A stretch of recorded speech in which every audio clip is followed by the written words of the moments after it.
తీరాలి. తండ్రి చచ్చిపోతే కన్నుల వెంట నీరు రానివాడు పరమ దుర్మార్గుడు. 98 ఏళ్ళు రానివ్వండి, తండ్రి చనిపోతే కన్నుల నీరు రావలసిందే. రాముడు మహాజ్ఞాని. అటువంటి రాముడు ఏడిచాడు తండ్రి చచ్చిపోతే. కానీ తండ్రి చచ్చిపోయాడని ఏడవడం వేరు, కలిగినటువంటి దుఃఖం నుంచి దేంట్లోనైనా బెంగలోంచి బయటికి రావడానికి తేలిక మార్గం ఏమిటో తెలుసా? ఎప్పుడు కర్తవ్యం. అందుకే మీకు రామాయణం మొత్తాన్ని మీరు 1000 దీపాల వెలుతురులో చూడండి. రామాయణంలో కనపడని మాట, ఇవాళ సమాజంలో ఏర్పడిన మాట ఏది అంటే బాధ్యత. బాధ్యత అన్న మాట లేదు, కర్తవ్యం అంతే. కర్తవ్యం అంటే నేను చెయ్యవలసినది. బెంగ బాధ్యత, బాధ్యతకి క్రీనీడ బెంగ. నేను నా కూతుర్ని పురిటికి తీసుకొచ్చాను అనుకోండి, దానికి ఒక కవల పిల్లలు పుట్టారు. వాళ్ళని సురక్షితంగా చూసి వాళ్ళని పెద్దవాళ్ళని చేసి వాళ్ళకి నామకరణం చేసి సంతోషంగా నా కూతుర్ని కాపరానికి పంపించేశానా లేదా? పంపించేశాను. తిరిగి కాకినాడ వచ్చేస్తున్నాను అనుకోండి, బెంగ కలగకుండా ఉంటుందా? వాళ్ళు నిన్న కాక మొన్న పుట్టచ్చు. అయ్యో 2 పిల్లలు ఎలా చేసుకుంటుందో ఏమిటో, అలా నవ్వేవారు, ఇలా నవ్వేవారు, అలా మాట్లాడేవారు, ఊ అనేవారు, ఆ అనేవారు అని ఉంటుంది. వెంటనే బాధ్యత అన్న మాటని మీరు పెట్టుకున్నారనుకోండి, నేను కాకినాడ వదిలి హైదరాబాద్ వెళ్ళిపోవాలప్పుడు. అయ్యో పాపం ఏం చేసుకుంటుందో అంటే కర్తవ్యం. ఒక తండ్రిగా నేనేం చెయ్యాలి? శాస్త్రంలో చేశానా? చెయ్యకపోతే వెళ్ళిపో. చేశావా? చేశావు. ఈశ్వరా నాతో సక్రమంగా చేయించి అపనింద పడకుండా బయటకు వచ్చా, నా కర్తవ్యం అయిపోయింది. ఇప్పుడు నువ్వు మళ్ళీ ఈశ్వరాభిముఖం అయిపోవచ్చు. బెంగ వచ్చింది, కిందకెళ్ళిపోతావు. బాధ్యత పట్టుకున్నవాడు కిందకెడతాడు, కర్తవ్యం పట్టుకున్నవాడు పైకెక్కుతాడు. కర్తవ్యం శాస్త్రీయం. నువ్వు చేయవలసింది చేస్తున్నావా అక్కడ వరకే. అవతల వాడితో నీకు సంబంధం లేదు. నా కొడుకు నేను చదువు చెప్పించానా లేదా? నా కర్తవ్యం. మంచిగా ప్రవర్తించడం నేర్పానా లేదా? నా కర్తవ్యం. నాన్నగారు అలా ఉన్నారు, నేనెందుకు ఇలా ఉండకూడదని నా కొడుక్కి తప్పు సందేశం వెళ్లకుండా నేను ఎప్పుడూ సక్రమంగా బ్రతికానా లేదా? నా కర్తవ్యం. నేను ఇన్ని చేసినా దోషం వస్తే నా తప్పు కాదది, నా కర్తవ్యం నేను చేశాను. ఇప్పుడు నా మనసు బెసకదు. బెసికిపోయాడు అనుకోండి, మనిషికి ఎందుకు దారిపోతాడు. బాధ్యత అన్న మాట పెట్టుకున్నారనుకోండి, అర్థం లేదు, జీవితాలు పాడైపోతాయి. పిల్లలు చూడొద్దండి, బాధ్యత అన్నారనుకోండి, పక్షి, కుక్క, పిల్లి, పంది ఏదీ చెయ్యనంత బాధ్యత నెత్తికి ఎత్తుకుంటే 7 తరాలు కాదు 50 తరాలకి సంపాదించి తీసుకెళ్ళి దాచినా అర్థం ఉండదు. బాధ్యత అన్న మాటకు అంతం ఎక్కడుంది చెప్పండి? కర్తవ్యం అంతం ఉంది. మీరు శాస్త్రీయమై ఈశ్వరుడు యందు పూనిక పొందుతారు. నేను చెయ్యవలసింది చేస్తున్నానా? మీరుగా ఉంచుకుంటారు. అలా కాకుండా అది అంతం లేకుండా పట్టుకున్నారనుకోండి దేన్నైనా, అప్పుడు కుంగిపోతారు, కిందకి వెళ్ళిపోతారు. అప్పుడు నెత్తి మీదకి సంసారం వస్తుంది. కర్తవ్యం పెట్టుకున్నారనుకోండి, మీరు దూసుకుపోతుంటారు. మీ కర్తవ్యంలో మీరు వెళ్ళిపోతారు. మీకు సాక్షి ఈశ్వరుడు ఒక్కడే, అంతరాత్మ ఒక్కటే.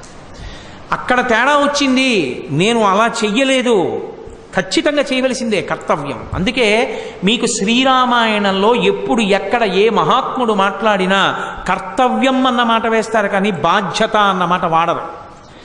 ఆఖరికి రాముడు నిద్రపోతున్నాడు, తెల్లవారిపోయింది. అలవాట పాడా పిల్లవాడికి, అంతఃపురంలో ఉన్నవాడికి. విశ్వామిత్రుడు ముందు నడుస్తున్నాడు, రామలక్ష్మణులు నడుస్తున్నారు. కొన్ని మైళ్ళు నడిచాడు విశ్వామిత్రుడు, పిల్లలు నడిచాడు. చీకటి పడిపోయింది. సంతోషించాడు, బాణాలు ఇచ్చాడు, ఉపదేశం చేశాడు, వస్త్ర విద్య అంతాను. పడుకున్నాడు విశ్వామిత్రుడు, రామలక్ష్మణులు పడుకున్నారు. ఎంత సంతోషం! గురువుగారు ఉన్నారు, మాకు భయం ఏమిటని పడుకున్నారు. ఎక్కడ? ఇసుక పర్ర మీద పడుకున్నారు. పడుకుని నిద్రపోయారు. పిల్లలు అలిసిపోయారు, సూర్యోదయం అయిపోయింది.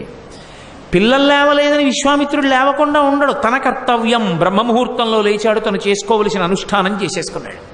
ఇలా పక్కకి చూస్తే వీళ్ళు ఇంకా లేవలేదే అని విర్రెక్కిపోలేదు, తన కర్తవ్యం తాను చేశాడు. ఇప్పుడు వచ్చాడు, నిద్రపోతున్నాడు. యజ్ఞోపవీతం ఉంది, ఉపనయనం అయిపోయింది. సూర్యోదయాత్పూర్వం అర్ఘ్యం ఇవ్వాలి. నిద్రపోతున్నాడు పిల్లాడు. గురువుగారు అబ్బా లేవలేనండి, నేను అంతా నడిచానండి అన్నాడు అనుకోండి, విశ్వామిత్రుడు ఏం గుండెలు బాదుకోడు. అందుకే కర్తవ్యం అంటాడు. కౌసల్యా సుప్రజారామ పూర్వా సంధ్యా ప్రవర్తతే ఉత్తిష్ట నరసార్దూల కర్తవ్యం దైవమాన్హికం అన్నాడు. ఓ రామ, పూర్వాసంధ్యా ప్రవర్తతే, పూర్వసంధ్య, సూర్యుడు ప్రకాశిస్తున్నాడు, వచ్చేసింది, సూర్యోదయం అయిపోయింది. కర్తవ్యం దైవమాన్నికం, లేచి నువ్వు ఈశ్వర కార్యం చెయ్యాలి, అర్ఘ్యం విడిచిపెట్టాలి. నీకు యజ్ఞోపవీతం ఉంది, క్షత్రియుడివి, పడుకున్నావు, లే అన్నాడు. కర్తవ్యం, చెయ్యవలసింది చెప్పాడు. రాముడు లేవలేదనుకోండి, ఆయన ఏం గుడ్డలు బాదుకోడు, వెళ్ళి కూర్చుని తన అనుష్ఠానంతం చేసుకుంటాడు. కర్తవ్యం జీవితంలో అలవాటు అయిందనుకోండి, ఇంకోడు బాగుపడ్డం మాట దేవుడు ఎరుక కానీ మనం బాగుపడతాం. బాధ్యత, అవతలవాడు బాగుపడ్డాడో లేదో తెలియదు కానీ వీడు మాత్రం పాడై తీరుతాడు. అది తేడా. అందుకే సంస్కృత భాష ఇమర్చుకున్నంత విశాలమైనటువంటి స్థితిని అన్ని భాషలు ఇమర్చుకోలేవు. అది అసలు ఆ భాషకు ఉండేటటువంటి దోషం. ఇంగ్లీష్ భాషకి అసలు సంస్కృత భాషకు ఉన్నటువంటి అద్భుతమైనటువంటి వైశాల్యము లేదు. నేను మీతో యథార్థం చెప్పాలంటే ధర్మము అన్న మాట ఇంగ్లీష్లో లేనే లేదు. ధర్మ అన్నది ఇంగ్లీష్లో రాయాలనుకోండి, తత్తుల్యమైన మాట లేదు ఇంగ్లీష్కి. అందుకని రామా ప్రాక్టైజ్డ్ ధర్మ అని రాస్తాడు వాడు, DHARMA అని రాస్తాడు తప్ప వాడికి ధర్మంతో సమానమైన మాట లేదు. ధర్మం అన్న మాటే లేనివాడు ధర్మ ప్రచారం ఏం చేస్తాడు లోకంలో? ధర్మం అన్నది తెలుసున్నది నా జాతి ఒక్కటే, ఇది ఆర్షధర్మం సనాతన ధర్మం చెప్తే వీళ్ళు చెప్పాలి. ఈ దేశానికి వచ్చి చెప్పవలసినంత గొప్పతనం ఎవరికీ లేదు. అది తెలియక పిచ్చెక్కుతున్నారు తప్ప. కాబట్టి ధర్మమే ప్రాతిపదిక, ఆ ధర్మాచరణ మనకు కర్తవ్యం. అందుకే శ్రీరామాయణంలో రాముడు చూపిస్తాడు. అందుకు నవమి నాడు పుట్టాడు. నవమి ప్రత్యేకత ఏంటంటే 9ని ఎంత పెట్టి హెచ్చవేయండి మళ్ళీ 9 అవుతుంటుంది. 9 ఒకట్లో 9, 9 2 18, 9 3 27, 9 4 36, 9 5 45, 9 6 54, 9 2 18, 1 9, 9 3 27, 7 2 9, 9 4 36, 3 6 9, 9 5 45, 5 4 9. అంటే రాముడి జీవితంలో కష్టం పెట్టి హెచ్చవేయండి, సుఖం పెట్టి హెచ్చవేయండి, తను ధర్మమునందే నిలబడతాడు. ధర్మాన్ని కర్తవ్యాన్ని వదిలిపెట్టడం, ధర్మాన్ని పట్టుకోవడమే కర్తవ్యం అంటారు. అంటే 9గానే ఉంటాడంటే కర్తవ్యతానిష్టతో ఉంటాడు తప్ప అక్కరలేని విషయాల జోలికి వెళ్ళేటటువంటి వాడు కాడు. బాధ్యత అన్నది నెత్తిని పెట్టుకోవడం రాముడి అలవాటు కాదు. అందుకే మహానుభావుడు విశ్వామిత్రుడు ఎక్కడ మాట్లాడినా అలా మాట్లాడతాడు. నృశంసం అనృశంసం వా ప్రజారక్షణ కారణాత్. మళ్ళీ వెనక్కి రండి, తాటక దగ్గర వదిలేసి ఎక్కడికో పోయాను. ఆ తాటకని సంహరించమని చెప్తూ అంటున్నాడు, నృశంసం అనృశంసం వా ప్రజారక్షణ కారణాత్ తాతకం వా సదోషం వా కర్తవ్యం రక్షతా సదా రాజ్యభాతవియుక్తానాం యశధర్మ సనాతన అన్నాడు. ఏం రామా ఆలోచిస్తున్నావా ఆడదాన్ని చంపడమేమని? ఒకవేళ ఆడదాన్ని చంపడం వల్ల నీకు మహాపాతక దోషం వస్తే నెత్తికెత్తుకో. నృశంసం అనృశంసం వా ప్రజారక్షణ కారణాత్, రాజు యొక్క కర్తవ్యము ప్రజలను రక్షించుటయే. నువ్వు ప్రజల్ని రక్షించడానికి తాటకా సంహారం చేయకపోతే ప్రజలు పాడైపోతారు. నీ కర్తవ్యం నీకు పోయింది రాజుగా. నీ కర్తవ్యం కోసం అది పాతకమైనా చేయవలసిందే రాజన్నవాడు. కాబట్టి నృశంసం అనృశంసం వా ప్రజారక్షణ కారణాత్ తాతకం వా సదోషం వా కర్తవ్యం రక్షతా సదా రాజ్యభారయుక్తానాం యశధర్మ సనాతన. రాజ్యభారమును వహించవలసినటువంటి ప్రభువుకు అదే కర్తవ్యం, కాబట్టి చంపవలసిందే తాటకనన్నాడు. ఆయన అన్నాడు, అది రాముడు అంటే. రాముడు నేర్పాడు జాతికి ఎలా బతకాలో. ఆయన అన్నాడు, నేను అందుకు ఆలోచించట్లేదు. మీరు గురువులు, మీరు చెప్పాక నేను ఆలోచించడం ఏమిటి? ఇంకా గురువుగారు చెప్పింది ఆలోచిస్తే శాసనం ఎందుకు అవుతుంది? మీరు గురువు ఎందుకు అవుతారు? నేను శిష్యుడిని ఎందుకు అవుతాను? నేను అందుకు ఆలోచించట్లేదు. పితుర్వచన నిర్దేశాత్ పితుర్వచన కారణాత్ వచనం కౌశికస్యేతి కర్తవ్యమని శంకయ. గోబ్రాహ్మణ హితార్థాయ దేశస్యాస్య సుఖాయ చ తవ చైవాప్రమేయస్య కర్తవ్యం రక్షతా సదా కర్తవ్యమని శంకయ అన్నాడు ఆయన. ఆయన అన్నాడు రామచంద్రమూర్తి, నేను చంపి తీరుతా తాటకని. ఎందుకు చంపుతానో తెలుసా? మొట్టమొదటి కారణం పితుర్వచన నిర్దేశాత్ పితుర్వచన గౌరవాత్. మా నాన్నగారు చెప్పిన మాటకి చంపేస్తానన్నాడు. వాళ్ళ నాన్నగారు చెప్పారా తాటకని చంపమని? ఎక్కడ ఉన్నాడు దశరథుడు? లేడుగా అక్కడ. మరి దశరథుడి ప్రసక్తి ఎందుకు వచ్చింది అంటే, దశరథ మహారాజు గారు విశ్వామిత్రుడు వచ్చినప్పుడు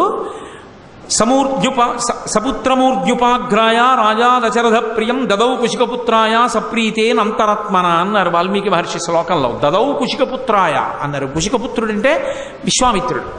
దదౌ ఇచ్చేశాడు రాముణ్ణి ఇచ్చేశాడంటే వాడుకోవచ్చు అవతలవాడు. విశ్వామిత్రుడికి అప్పచెప్పేసి ఈ పిల్లవాడితో మీరు ఏం చేయించుకుంటారో అది చేయించుకోండి అన్నాడు. దదౌ కుశికపుత్రాయ సప్రీతేనంతరాత్మన, మనసులో ఎంతో సంతోషించి సపుత్రమూర్ధ్యుపాఘ్రాయ, కొడుకు యొక్క మూర్ధన్య స్థానమునందు వాసన చూసి పంపించాడు. పిల్లలకి 5 ఏళ్ళు దాటిపోయిన తర్వాత ఇక శరీరం మీద ఎక్కడ పడితే అక్కడ ముద్దు పెట్టడాన్ని శాస్త్రం అంగీకరించదు. ఆయుక్షీణం. ఒక్క తల దగ్గరికి తీసుకుని వాసన చూడాలంతే తప్ప పిల్లలు ఎంత పెద్దవాళ్ళు అయిపోయినా ముద్దులు పెట్టడం అవన్నీ అర్థం లేని సంస్కారాలు. రామాయణం చదువుకుంటే అర్థం అవుతుంది అసలు ధర్మం అంటే ఏమిటో. కాబట్టి ఆనాడు అలా పంపాడు. పంపినప్పుడు గురువుగారు మా నాన్నగారు ఓ మాట అన్నారు, గురువుగారు ఏం చెప్తే అది చెయ్యి అన్నారు నన్ను. ఈ వీడితో నువ్వు ఏది కావాలంటే అది చేయించుకోండి అన్నారు. ఇప్పుడు నేను చేయకపోతే మా నాన్నగారి గౌరవం పోతుంది. ఒక కొడుకు గొప్పతనం ఎక్కడుందంటే నాన్నగారి మాట వినడంలో ఉంది. తండ్రి మాటకి కట్టుబడిన వాడెవరో వాడు కొడుకు. అందుకే పితుర్వచన నిర్దేశాత్ పితుర్వచన గౌరవాత్ వచనం కౌశికస్యేతి. నా గురువైనటువంటి మీరు చెప్పారు, ఇంకేం కావాలి? వచనం కౌశికస్యేతి కర్తవ్యం అని శంకయ. మళ్ళీ అదే మాట అంటాడు రాముడు కూడా, కర్తవ్యం. ఇంకా నాకేం అనుమానం లేదు. ఇక నీ బుద్ధికి అంటూ కూడా ఏమైనా ఆలోచన ఉందా తాటకని ఎందుకు చంపాలో అంటారా? ఇప్పుడు చెప్తున్నాడు గురువుగారి దగ్గర తను నేర్చుకున్న వైభవం ఏమిటో. గోబ్రాహ్మణ హితార్థాయ దేశస్యాస్య సుఖాయ చ తవ చైవా ప్రమేయస్య. గోబ్రాహ్మణుల యొక్క హితము కొరకు ఆ గోబ్రాహ్మణుల్ని తినేస్తోంది తాటక. లోకము యొక్క సుఖము కొరకు చంపేస్తాను, అందుకుని చంపుతున్నాను. శాస్త్రపు మర్యాద నేర్పాడు లోకానికి. రాముడంటే తండ్రి పట్ల ఎంత గౌరవం ఉన్నవాడో, గురువు పట్ల ఎంత గౌరవం ఉన్నవాడో, ఆయన ప్రవర్తించేటటువంటి తీరు ఎలా ఉంటుందో రామాయణం చదువుతుంటే అత్యద్భుతంగా ఉంటుంది. మీకు నేను ఒక ఉదాహరణ చెప్పాలంటే, నేను విహంగ వీక్షణంగా మాట్లాడుతున్నానంటే రామావతారం గురించి నేను ప్రత్యేకంగా కొన్ని సందర్భాలు మాట్లాడడం కుదరదేదో అక్కడక్కడ మెరుపులంతే. ఆయన ఒకానొకప్పుడు మంచి హేమంత ఋతువు, మంచు పడుతోంది, చలి గడగడగడగడలాడిపోతోంది. మహర్షి ఎంత అందమైన ప్రయోగం చేశారంటే ఎవరూ బయటికి వెళ్ళి స్నానం చేయడానికి ఇష్టపడరు అప్పుడు. ఎందుకని అంటే చలి ఎముకలు కొరికేస్తోందంటారే, అంత చలి. రాముడు సీతమ్మ తల్లితో లక్ష్మణస్వామితో కలిసి గోదావరి నది స్నానానికి వెళ్ళాడు. ఎప్పుడు? తెల్లవారుజామున 3 గంటలకి. చాలా చలిగా ఉంది అని చెప్పడానికి వాల్మీకి మహర్షి ఒక అద్భుతాన్ని చెప్పారు. ఒక ఏనుక్కి దాహం వేసింది. అది కూడా గోదావరి నది దగ్గరికి వచ్చింది. వచ్చి అక్కడ నించుని నీళ్లు తాగుదామని గోదావరిలో ఇలా తొండం పెడుతోంది, తీసేస్తోంది, తొండం పెడుతోంది, తీసేస్తోంది. తప్ప తాగట్లేదు. ఎందుకని? అంత చల్లగా ఉన్నాయి నీళ్లు.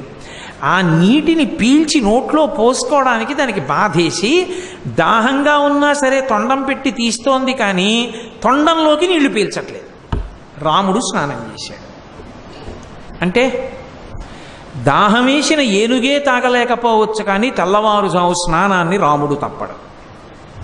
రాముడు కటిక చీకట్లో 3 గంటలకి గోదావరిలో స్నానం చేసి బయటికి వచ్చి బట్టలు ఒళ్ళు తుడుచుకుంటుంటే లక్ష్మణస్వామి అన్నాడు, దుష్టురాలు మా అమ్మ కైకమ్మ కోరుకున్నటువంటి వరాల వల్ల మన బ్రతికిలా అయిపోయింది అన్నాడు అని నింద చేస్తున్నాడు. వెంటనే రామచంద్రమూర్తి లక్ష్మణస్వామి వంక చూసి అన్నారు, అమ్మ అని ప్రశంసించి మాట్లాడవలసిన సమయమే కానీ ఇది నిందించడానికి యోగ్యమైన సమయము కాదు లక్ష్మణ. సమయము చూడకుండా మాట్లాడకన్నారు. ఏ సమయమునందు ఎందుకు లేచావో ఏం చెయ్యాలో తెలిసి ఉండాలి. తెల్లవారుజామున లేచావు, అది ఈశ్వరానుగ్రహానికి సంబంధించినటువంటి కాలం. ఒక్క భగవత్ సంబంధమైనటువంటి స్మరణతో ఉండాలి తప్ప ఇక లేచిన దగ్గర నుంచి అక్కర్లేని విషయాలన్నీ చర్చిస్తూ కూర్చోవడానికి వాడుకునేటటువంటి సమయం కాదు. ఒకవేళ తప్పక నువ్వు ఏమైనా కాసేపు పొద్దున్న నడవకపోతే ఆరోగ్యం నిలబడదనేటటువంటి అనారోగ్యం ప్రవేశించినటువంటి కారణం చేత తప్పక తిరగవలసి వచ్చినా ఏ భగవన్నామ సంకీర్తనమో వింటూ తిరగవద్దు తప్ప అక్కడ చర్చలన్నీ చేసేవి కావవి. అందుకే నేర్పాడు రామచంద్రమూర్తి ఈ లోకానికి. కాలము అన్న మాటకి ఆయన ఇచ్చినటువంటి విలువ చూస్తే టైం మేనేజ్మెంట్ అని చెప్పి ఇవాళ ఏవేవో తీసుకొచ్చి మాట్లాడతారు. నిజంగా అసలు రామచంద్రమూర్తి రామాయణంలో వాడినటువంటి టైం మేనేజ్మెంట్ చదివితే అసలు ఏ శాస్త్రజ్ఞులు అలా చెప్పగలరనిపిస్తుంది. అంత అద్భుతంగా ఆయన కాలాన్ని వాడుకుంటాడు. ఏ కాలమునందు ఏ పని చెయ్యాలో ఆ పని చెయ్యడంలో ఆయన వైక్లభ్యాన్ని చెందడు. ఏ పని చేసేటప్పుడు మనసు ఎలా పెట్టాలో అలా పెట్టడంలో వైక్లభ్యం చెందడు. రాముడి గురి తప్పదు. కారణం ఏమిటో తెలుసా? రాముడు అంతకుముందు ఏ కారణంతో ఉన్నాడు, ఏ నేపథ్యంలో ఉన్నాడన్న దాంతో సంబంధం ఉండదు. రాముడు కోదండం పట్టుకున్నాడు అనుకోండి, దృష్టి ఇంకా కోదండం మీదే ఉంటుంది, అంతే, బాణం మీదే ఉంటుంది. మనం సాధారణంగా ఓ మాట అంటుంటాం, ఇప్పటిదాకాను అది చూశాను కదండి, మనసు కొంచెం అదోలా ఉంది, అందుకని చెప్పి సరిగ్గా స్ఫురణలోకి రాలేదంటాం. రాముడికి అటువంటి ఉండవు. ఏది చేస్తున్నాడో దాని మీదే మనసు ఉంచుతాడు. పూజ చేస్తుంటే పూజ మీదే మనస్సు, భార్య గురించి ఆలోచిస్తే భార్య గురించి, తండ్రి గురించి ఆలోచిస్తే తండ్రి గురించి, రాజ్య పరిపాలన గురించి ఆలోచిస్తే రాజ్య పరిపాలన గురించి, భోగం అనుభవిస్తే భోగమే. ఖర్చు పెడితే తెలిసి ఖర్చు పెడతాడు, దాస్తే తెలిసి దాస్తాడు. దేనికి ఇది ఇలా చేయకుండా ఉండవలసింది కాదని ఒక సమయంలో చేస్తున్న పనికి ఇంకొక సమయంలో చేయవలసిన పని గురించి ఏడవడం. ఆఫీస్కి వెళ్ళి ఇవాళ బాగా పూజ చేయలేదని ఏడిచి, పూజామందిరంలోకి వచ్చి ఈ ఫైల్ ఏం చెయ్యాలని ఏడిచి ఇలాంటి పిచ్చి పనులు చేయడు. పూజ చేసేటప్పుడు పూజ చేస్తాడు, కార్యాలయంలో కూర్చున్నప్పుడు అధికారిగా పరిపాలకుడిగా ఉన్నప్పుడు పరిపాలన చేస్తాడు. నిజంగా రామాయణం చదువుకోవడం మొదలు పెడితే కాల విభాగంలో ఎప్పుడు ఏ పని చెయ్యాలో, ఏ పని చేసేటప్పుడు మనసుని ఎలా నిలబెట్టాలో, ఒత్తిడికి దూరంగా ఎలా ఉండాలో రాముణ్ణి చూస్తే అర్థమవుతుంది. అంత అద్భుతంగా నిర్వచించాడు మహానుభావుడు, అంత గొప్పగా నిర్వహణ చేశాడు. అటువంటి రాముడు నరులకందరికీ ఆదర్శమయ్యాడు. అందుకే శ్రీరామాయణం యొక్క గొప్పతనం అంతా ఎక్కడుంది అంటే రాముడికి సంతోషం ఒకటి ఉంటూ ఉంటుంది. ఆ సంతోషం దేని వలన అంటే చేసిన పనుల వలన, పనుల ఫలితముల వలన కాదు. మీరు బాగా గుర్తుపెట్టుకోవాలి ఆ విషయాన్ని. రాముడు సంతోషంగా ఉంటాడు. దేనికో తెలుసా? సినిమాకి వెళ్ళాను కాబట్టి సంతోషంగా ఉన్నానండి, మంచి ఉపన్యాసం విన్నాను కాబట్టి సంతోషంగా ఉన్నానండి, ఇవాళ ఏదో మంచి పుస్తకం చదివాను కాబట్టి సంతోషంగా ఉన్నానండి కాదు, శాస్త్రీయంగా ప్రవర్తించాను కాబట్టి సంతోషంగా ఉన్నానంటే. తెల్లవారుజామున సంధ్యావందనం చేశాను, సంతోషంగా ఉన్నాను. మధ్యాహ్న కాలమునందు అర్ధసముపార్జన గురించి ఆలోచించాను, సంతోషంగా ఉన్నాను. రాత్రి భోగం అనుభవించాను, సంతోషంగా ఉన్నాను. ప్రదోష వేళలో భగవంతుణ్ణి ఆరాధించాను, సంతోషంగా ఉన్నాను. యజ్ఞం చేసేటప్పుడు అంత దీక్షితుడై ఉంటాడు. ఎక్కడ ఇంద్రియ నిగ్రహం పాటించాలో అక్కడ ఇంద్రియ నిగ్రహం పాటిస్తాడు. ఎవరి దగ్గర ఎలా మాట్లాడాలో అలా మాట్లాడతాడు. నేను ఆయనతో మాట్లాడుతూ గబుక్కుని అలా అన్నానండి, అదే కొంప ముంచేసింది, అలా మాట్లాడకుండా ఉండవలసిందని తర్వాత ఏడవడం. ఎవరితో ఎప్పుడు ఏది మాట్లాడాలో అలాగే మాట్లాడతాడు. ఒకసారి ఒక మాట అన్న తర్వాత దాని నుంచి మళ్ళీ ఎలా తప్పుకుందామో ఆలోచనకి చేయడు.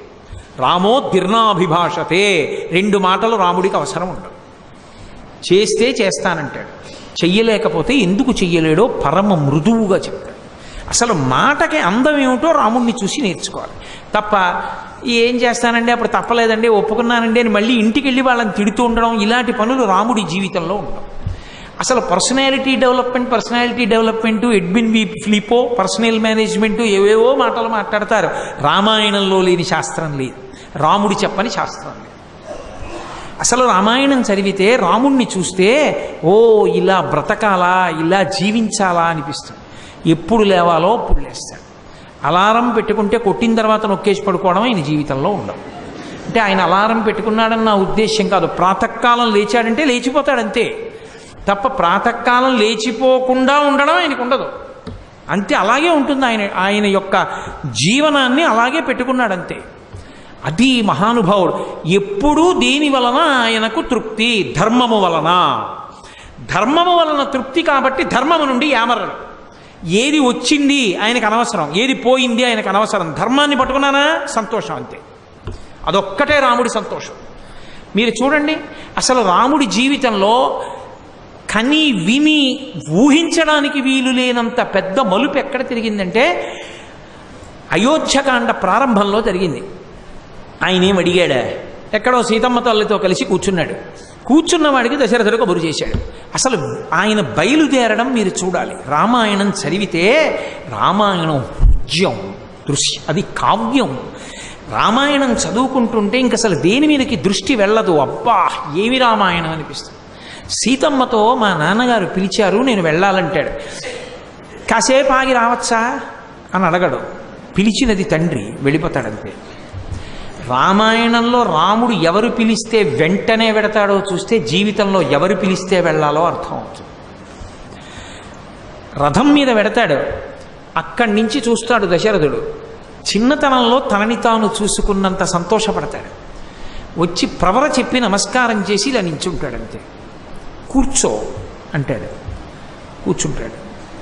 నాకు దుర్నిమిత్తములు కనపడుతున్నాయి, పీడకలలు వస్తున్నాయి, ఇక నేను శరీరంతో ఉంటాను అనుకోవట్లేదు అని ఓ చిన్న నవ్వు నవ్వి దశరథుడు ఒక మాట అన్నాడు. ఈ తెల్లగొడుగు కింద 60,000 సంవత్సరాలు గడిచిపోయాయి తెలియలేదు అన్నాడు. తెల్లగొడుగు అంటే చక్రవర్తికి పడతారు. అధికారంలో సింహాసనం మీద కూర్చుని సమయం తెలియలేదు రామా, శరీరం జీర్ణమైపోయింది. నేను వెళ్ళిపోకముందే పట్టాభిషేకం జరగాలి. ఈ విషయం జనకుడికి తెలియక్కర్లేదు, భరతుడికి తెలియక్కర్లేదు. రేపే నీ పట్టాభిషేకం అన్నాడు. అదేం నాన్నగారండి, తమ్ముడికి ఎందుకు తెలియకూడదండి, అందరూ ఉండి చేసుకుంటే బాగుంటుంది కదండి అని రాముడు అండి. ఇప్పుడు అనుకోండి, ఇంట్లో ఏదైనా ఉత్సవం జరుగుతోంది అనుకోండి, ఇంట్లో పెద్దవాళ్ల కన్నా పిల్లలదే ఎక్కువ, అందుకే అన్నీ అశాస్త్రీయమే. పెళ్లి జరుగుతోంది అనుకోండి, పూసల దగ్గర నుంచి పెంట కుప్ప మీద ఉన్నవి కూడా వేసుకుంటారు. ఏనుగు స్నానానికి, పెళ్లిలో తలంబ్రాలకి పెద్ద తేడా ఏముంది నాకు చెప్పండి. ఇవాళ తలంబ్రాల్లో ఏవి పోసుకోవాలో అవి పోసుకుంటున్నారా? పూసల దగ్గర నుంచి అర్థం పర్థం లేనివన్నీ నెత్తి మీద పోసుకుంటూ రాక్షసులు అలర్జడి చేసినట్టు పిచ్చి పిచ్చి అల్లర్లు. అదే ఆ తలంబ్రాలు. అందుకే చెప్పింది శాస్త్రం. ఆఖరికి కొన్నాళ్ళు పోతే వాడు వీధిలో ఉన్నటువంటి దాన్ని బుట్టతో తెచ్చిస్తాడు, పోసుకుంటారు సంతోషంగా. ఏవి తలంబ్రాలు పోసుకోమన్నారో అవి అక్కర్లేదు. అది రామాయణానికి వారసత్వం కాదు. రాముడంటే శాస్త్రం, శాస్త్రాన్ని పాటించడం. పెద్దలు చెప్పాలి, పిల్లలు సంతోషించాలి. పిల్లలే నిర్ణయించేసి అన్నీ. అసలు నాన్నగారికి తెలియకుండా సర్ప్రైజ్ ఏమిటి? సర్ప్రైజ్ నాన్నగారికి తెలియకుండా సర్ప్రైజ్ ఏమిటి? అసలు ఆ మాట నాన్నగారికి తెలియకుండా అన్న మాటే తప్పు. అలా ఎవరైనా అన్నారు ఛాందసం, మా నాన్నగారు బాబాయ్ ఆయనతో పడలేమండి, అదో అల్లరి. ఆయనతో నువ్వు పడితే మహాత్ముడివి అవుతావు. మహాత్ముడివి కాకపోయినా ధర్మంగా బతకడం వస్తుంది, శాంతిగా ఉంటావు, 10 మందిని శాంతియుతంగా ఉంచుతావు. రామాయణం ఎప్పుడు మన జీవితానికి దూరం అయిపోయిందో, రామాయణాన్ని చదువుకోవడం పోయిందో, రామాయణం పుస్తకాలు ఇంట్లో ఉండడం లేదో, పెద్దవాళ్ళు రామాయణం చదివి పిల్లలకి చెప్పడం తగ్గిపోయిందో, అప్పుడే దేశంలో సంస్కారం క్షీణించిపోయింది. దీనికంతటికీ పరిష్కారం ఎక్కడుంది అంటే రామాయణ వ్యాప్తిలోనే ఉంది, రామాయణ ప్రవచనంలోనే ఉంది, రామాయణం చదువుకోవడంలోనే ఉంది. అందుకే రామాయణం ఎంతకాలం బ్రతికుంటుందో అంతకాలమే మనుష్యత్వము బ్రతికుంటుంది. అందుకే మహానుభావుడు రామచంద్రమూర్తికి సంతోషము అన్న మాటకి పర్యాయ పదమేది కేవలము ధర్మమే. ఆయన తను చెయ్యవలసింది తాను చేస్తున్నాడా అంతే, ధర్మం, దానికే సంతోషిస్తాడు. పిలిచాడు దశరథ మహారాజు గారు, మళ్ళీ వెనక్కి రండి. పిలిచాడు దశరథ మహారాజు గారు, నీకు యవరాజ్య పట్టాభిషేకం చేస్తాను రా అన్నాడు. ఎందుకు నాన్నగారండి అని అనలేదు, వెళ్ళిపోయాడు. మళ్ళీ ఏం ఆలోచించాడో కాసేపు ఆగి మళ్ళీ ఏదో అనుమానం వచ్చింది, మళ్ళీ రమ్మంటున్నానని అన్నాడు. మళ్ళీ వెళ్ళాడు, మళ్ళీ నించున్నాడు. ఏం నాన్నగారండి అన్నాడు. ఉపవాసం చేయి ఇవాళ రాత్రి సీతమ్మతో, చేసి రేపు రా. అలాగే నాన్నగారండి. మళ్ళీ వెళ్ళిపోయాడు. మరునాడు తెల్లవారుజామున ఉపవాసం చేసి యవరాజ్య పట్టాభిషేకం చేస్తారని అందరూ సంతోషపడిపోతున్నారు. రాముడు ఎందుకు సంతోషపడిపోతున్నాడో తెలుసా? నాన్నగారు చెప్పిన పని చేస్తున్నాను. ఇది తేడా. రాముడిది కర్తవ్యం, మిగిలిన వాళ్ళకి ఉత్సవం. మిగిలిన వాళ్ళకి ఏం కావాలంటే పట్టాభిషేకం కావాలి, రాముడికి ఏం కావాలంటే నాన్నగారి మాట వినడం కావాలి. నాన్నగారి మాట వినడం కాకుండా ఉత్సవం చాలా బాగా జరగాలని ఆలోచిస్తే భరతుడు వచ్చాక చేసుకుంటే బాగుంటుంది కదా అని కూడా అనాలి. రాముడు అనలేదు. ఇప్పుడు వెళ్ళాడు. తండ్రి ముందు రోజు రాత్రి 50 మాటలు స్పృహ తప్పిపోయాడు. ఆ కైకమ్మ పెట్టినటువంటి బాధకి ఏడిచి ఏడిచి ఏడిచి కళ్ళు వాచిపోయే వృద్ధుడు నీరసపడిపోయాడు. రాముడు వెళ్ళిపోతాడని రాముణ్ణి చూశాడు, ఏమీ మాట్లాడలేదు. అమ్మా నాన్నగారు అలా ఉన్నారే అని అడిగాడు. ఏమీ లేదురా నాయన, నిన్న రాత్రి 2 వరాలు అడిగాను మీ నాన్నని.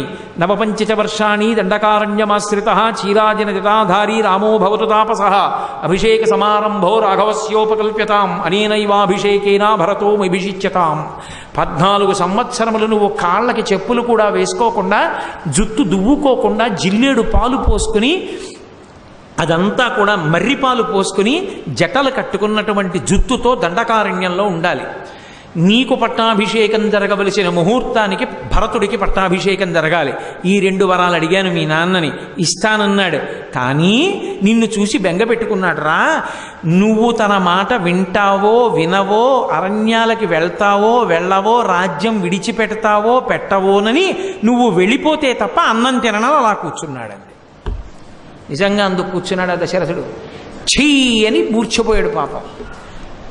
ఎవరైనా అయితే వెంటనే ఏమంటారు, అదేంటి నేనెందుకు అరణ్యానికి వెళ్ళిపోవడం, పోను రాజ్యం అడిగావు అరణ్యానికి వెళ్ళమని ఎందుకు నన్ను అంటాడు. లేకపోతే అలా ఎందుకు అడిగావు అంటాడు, ఏదో ఒకటి అడుగుతాడు. రాముడి ముఖమునందు భావ వికారము లేదు. ఎందుకు లేదంటే ఒకటే, అప్పుడైతే నాన్నగారు చెప్పినట్టు పట్టాభిషేకం చేసుకుంటాను, ఇప్పుడైతే నాన్నగారు చెప్పిన విని అరవి కడతాను. ఎప్పుడైనా నాన్నగారి మాట విన్నానా లేదా? నా కర్తవ్యం నేను చేస్తున్నానా, నా ధర్మం నేను చేస్తున్నానా? ధర్మమన్న చట్రంలోకి ఇముడుతుందా, అదొక్కటే రాముడి పరీక్ష.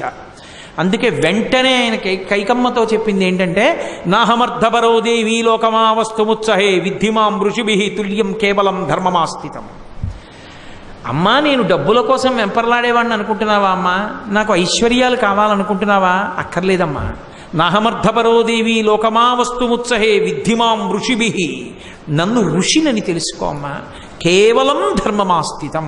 నాకు ధర్మం ఒక్కటే కావాలమ్మా, నాకు ఇవన్నీ వద్దు. నాన్నగారు వెళ్ళిపోమన్నారు, నేను వెళ్ళిపోతాను. ఆయన మనసులో కించిత్ కూడా ఎక్కడా అపవిత్ర భావన లేదు అనడానికి గుర్తు ఏమిటో తెలుసా? ఏదో నోటి మాట కానీ బయటికి వెళ్ళిపోతున్నాడు అనుకోండి, పట్టాభిషేక సంబారాలన్నిటినీ చూశాడు. అన్ని సంబారాలని చూసిన వాడికి కొంచెం బాధ వస్తుంది. ఇవన్నీ నాకే పట్టాభిషేకం జరగాలి, కానీ భరతుడికి జరుగుతున్నాయి, ఇవన్నీ నాకు ఉపయోగపడట్లేదని కళ్ళు ఏదో తుడుచుకునో లేకపోతే కోపంగా చూసో ఏదో చెయ్యాలి. ఆయన ప్రదక్షిణంగా వెళ్ళాడు. అందుకే రామాయణం చదువుకున్నవాడు ఎలా పడితే అలా వెళ్ళలేడు. పెద్దలు మాట్లాడేటటువంటి ఒకటి కనపడింది అనుకోండి, దానికి ఇట్నుంచి రావడం కష్టం, అట్నుంచే వస్తారు. ఎందుకంటే అదో పవిత్ర సాధనం, వేదిక మీద దానికి ప్రదక్షిణంగానే రావాలి తప్ప అప్రదక్షిణంగా వచ్చి కూర్చోకూడదు. రాముడు ప్రదక్షిణంగా వెడతాడు. పవిత్ర వస్తువు కనపడింది అనుకోండి, ప్రదక్షిణంగా నడుస్తాడు. రామాయణం చదివితే అసలు మీరు ఒక చోటికి నడిచేటటువంటి విధానంలో కూడా మార్పు వస్తుంది. అవి మంగళప్రదమైన వస్తువులు. ఆ వస్తువులు వాడితే ఒక వ్యక్తి చక్రవర్తి అవుతాడు. ఆ వస్తువులకి అప్రదక్షిణంగా నేను వెళ్ళకూడదని వాటికి ప్రదక్షిణంగా వెళ్ళాడు.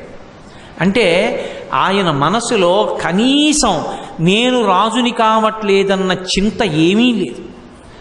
లక్ష్మణుడికి వచ్చింది ఎక్కడ లేని కోపం, ఎక్కడ లేని కోపం వచ్చి గురోరప్యవలిప్తస్యా కార్యమజానతః ఉత్పదం ప్రతిపన్నస్యా కార్యం భవతి శాసనం అన్నాడు అయోధ్యకాండ.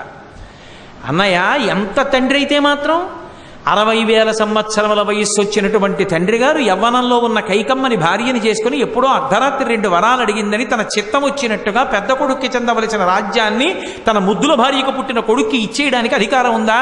నువ్వు అనన్నయ్య. బాణ పరంపరలు విడిచిపెట్టి దశరథ మహారాజు గారి తల తరిగేసి సైన్యాన్ని నిగ్రహించి నీకు పట్టాభిషేకం చేస్తానన్నాడు. తన చేతులు కట్టుకోకుండా చేయించాలనే వాళ్ళు కొంతమంది ఉంటారు లోకంలో. నా పేరు రాకుండా మాత్రం చూడండి అంటుంటారు. రాముడికి అది కాదు ధర్మం. రాముడు అన్నాడు నవ్వి లక్ష్మణుడు వంక చూసి, ఊరే నేను పట్టాభిషేకం కాదురా కోరుకుంటున్నది, అసంకల్పితమేవేహ యదకస్మాత్ ప్రవర్తతే నివర్త్యారంభమారబ్ధం అనుదైవస్య కర్మతత్. నిన్న రాత్రి పిలిచి పట్టాభిషేకం చేస్తానన్నది ఎవరు? నాన్నగారేనా? ఇవాళ కూడా పట్టాభిషేకం చెయ్యాలనున్నది ఎవరు? నాన్నగారేనా? మరి చేయకుండా పోవడానికి కారణం ఎవరు? కంటికి కనపడని దైవం. అది నిన్ను నన్ను నాన్నగారిని కూడా నిగ్రహించింది. దైవం నీకు యుద్ధం చేయడానికి కనపడతాడరా? ఆపదలు అలాగే వస్తాయి. తండ్రిని తిరస్కరించి తండ్రిని అగౌరవిస్తే పాపం చుట్టుకుంటుంది. వద్దు మనకి రాజ్యం, నాన్నగారి మాట వినడమే మనకి శ్రేయోదాయకం, వెళ్ళిపోతాను అరణ్యానికి అన్నాడంతే. మహానుభావుడు. ఒక తండ్రిని గౌరవించడం, తల్లిని గౌరవించడం అసలు ఎంత గొప్పగా మాట్లాడతాడండి తండ్రి గురించి. కౌసల్య నింద చేసింది భర్తని. ఇప్పుడు కైకమ్మ గృహానికి వెడతాడు, నా గృహానికి కూడా రాడు, ఇంతకాలానికి సుగుణాభిరాముడి పుట్టావు, నీకు పట్టాభిషేకం అవుతుంటే అది కూడా కాదని కైకమ్మ కొడుక్కి చేస్తానంటున్నాడు. మీ నాన్న దగ్గర నేను ఉండలేనురా, నేను నీతో వచ్చేస్తానంది. ఒక్కటే మాట అన్నాడు ఆయన. అమ్మా, అసలు లోకంలో ఒకే ఒక్క ఆడదాని ముఖాన్ని ఎప్పుడు చూడకూడదు, పక్కకి తిప్పుకుని వెళ్ళిపోవాలి. ఎవరో తెలుసా అమ్మ అటువంటి ఆడది? భర్త దగ్గర ఉండడం ఏ కారణం చేతనైనా కష్టము అని, ఏ కారణం చేతనైనా సరే భర్త దగ్గర ఉండడం కన్నా ఇంకొక చోట ఉండడం సుఖంగా ఉంటుందని ఏ ఆడది మాట్లాడుతుందో ఆ ఆడదాని ముఖాన్ని చూడకూడదమ్మా అన్నాడు. అందుకని నేను ఆ మాట నీ నోటి వెంట రాకూడదు, నేను వినకూడదు. నీకు నాకు రక్షకుడు దశరథుడే, నీకు భర్త, నాకు తండ్రి, ఎప్పటికీ మనకి ఆయనే గౌరవనీయుడు, ఆయన్ని విడిచిపెట్టి వచ్చేస్తానంటాయంటే తప్పమ్మా, ఆ మాట అనకూడదు. కాబట్టి నువ్వు ఇక్కడే ఉండాలి, నాన్నగారి యోగక్షేమాలు చూడాలమ్మా అంది. నిజం, రాముడు పిల్లవాడు కావచ్చు, ఎంత గొప్పగా చెప్పాడా అనిపిస్తుంది. పాపం తర్వాత నిజంగా రాముడు వెళ్ళిపోయిన తర్వాత కౌసల్య నింద చేసింది. దశరథుడు ఏడుస్తూ కౌసల్యా మందిరానికి వస్తే నింద చేసింది. నువ్వు నా కొడుకుని అరణ్యానికి పంపించేశావు, ఇప్పటికైనా నీ కళ్ళు చల్లబడ్డాయా అని.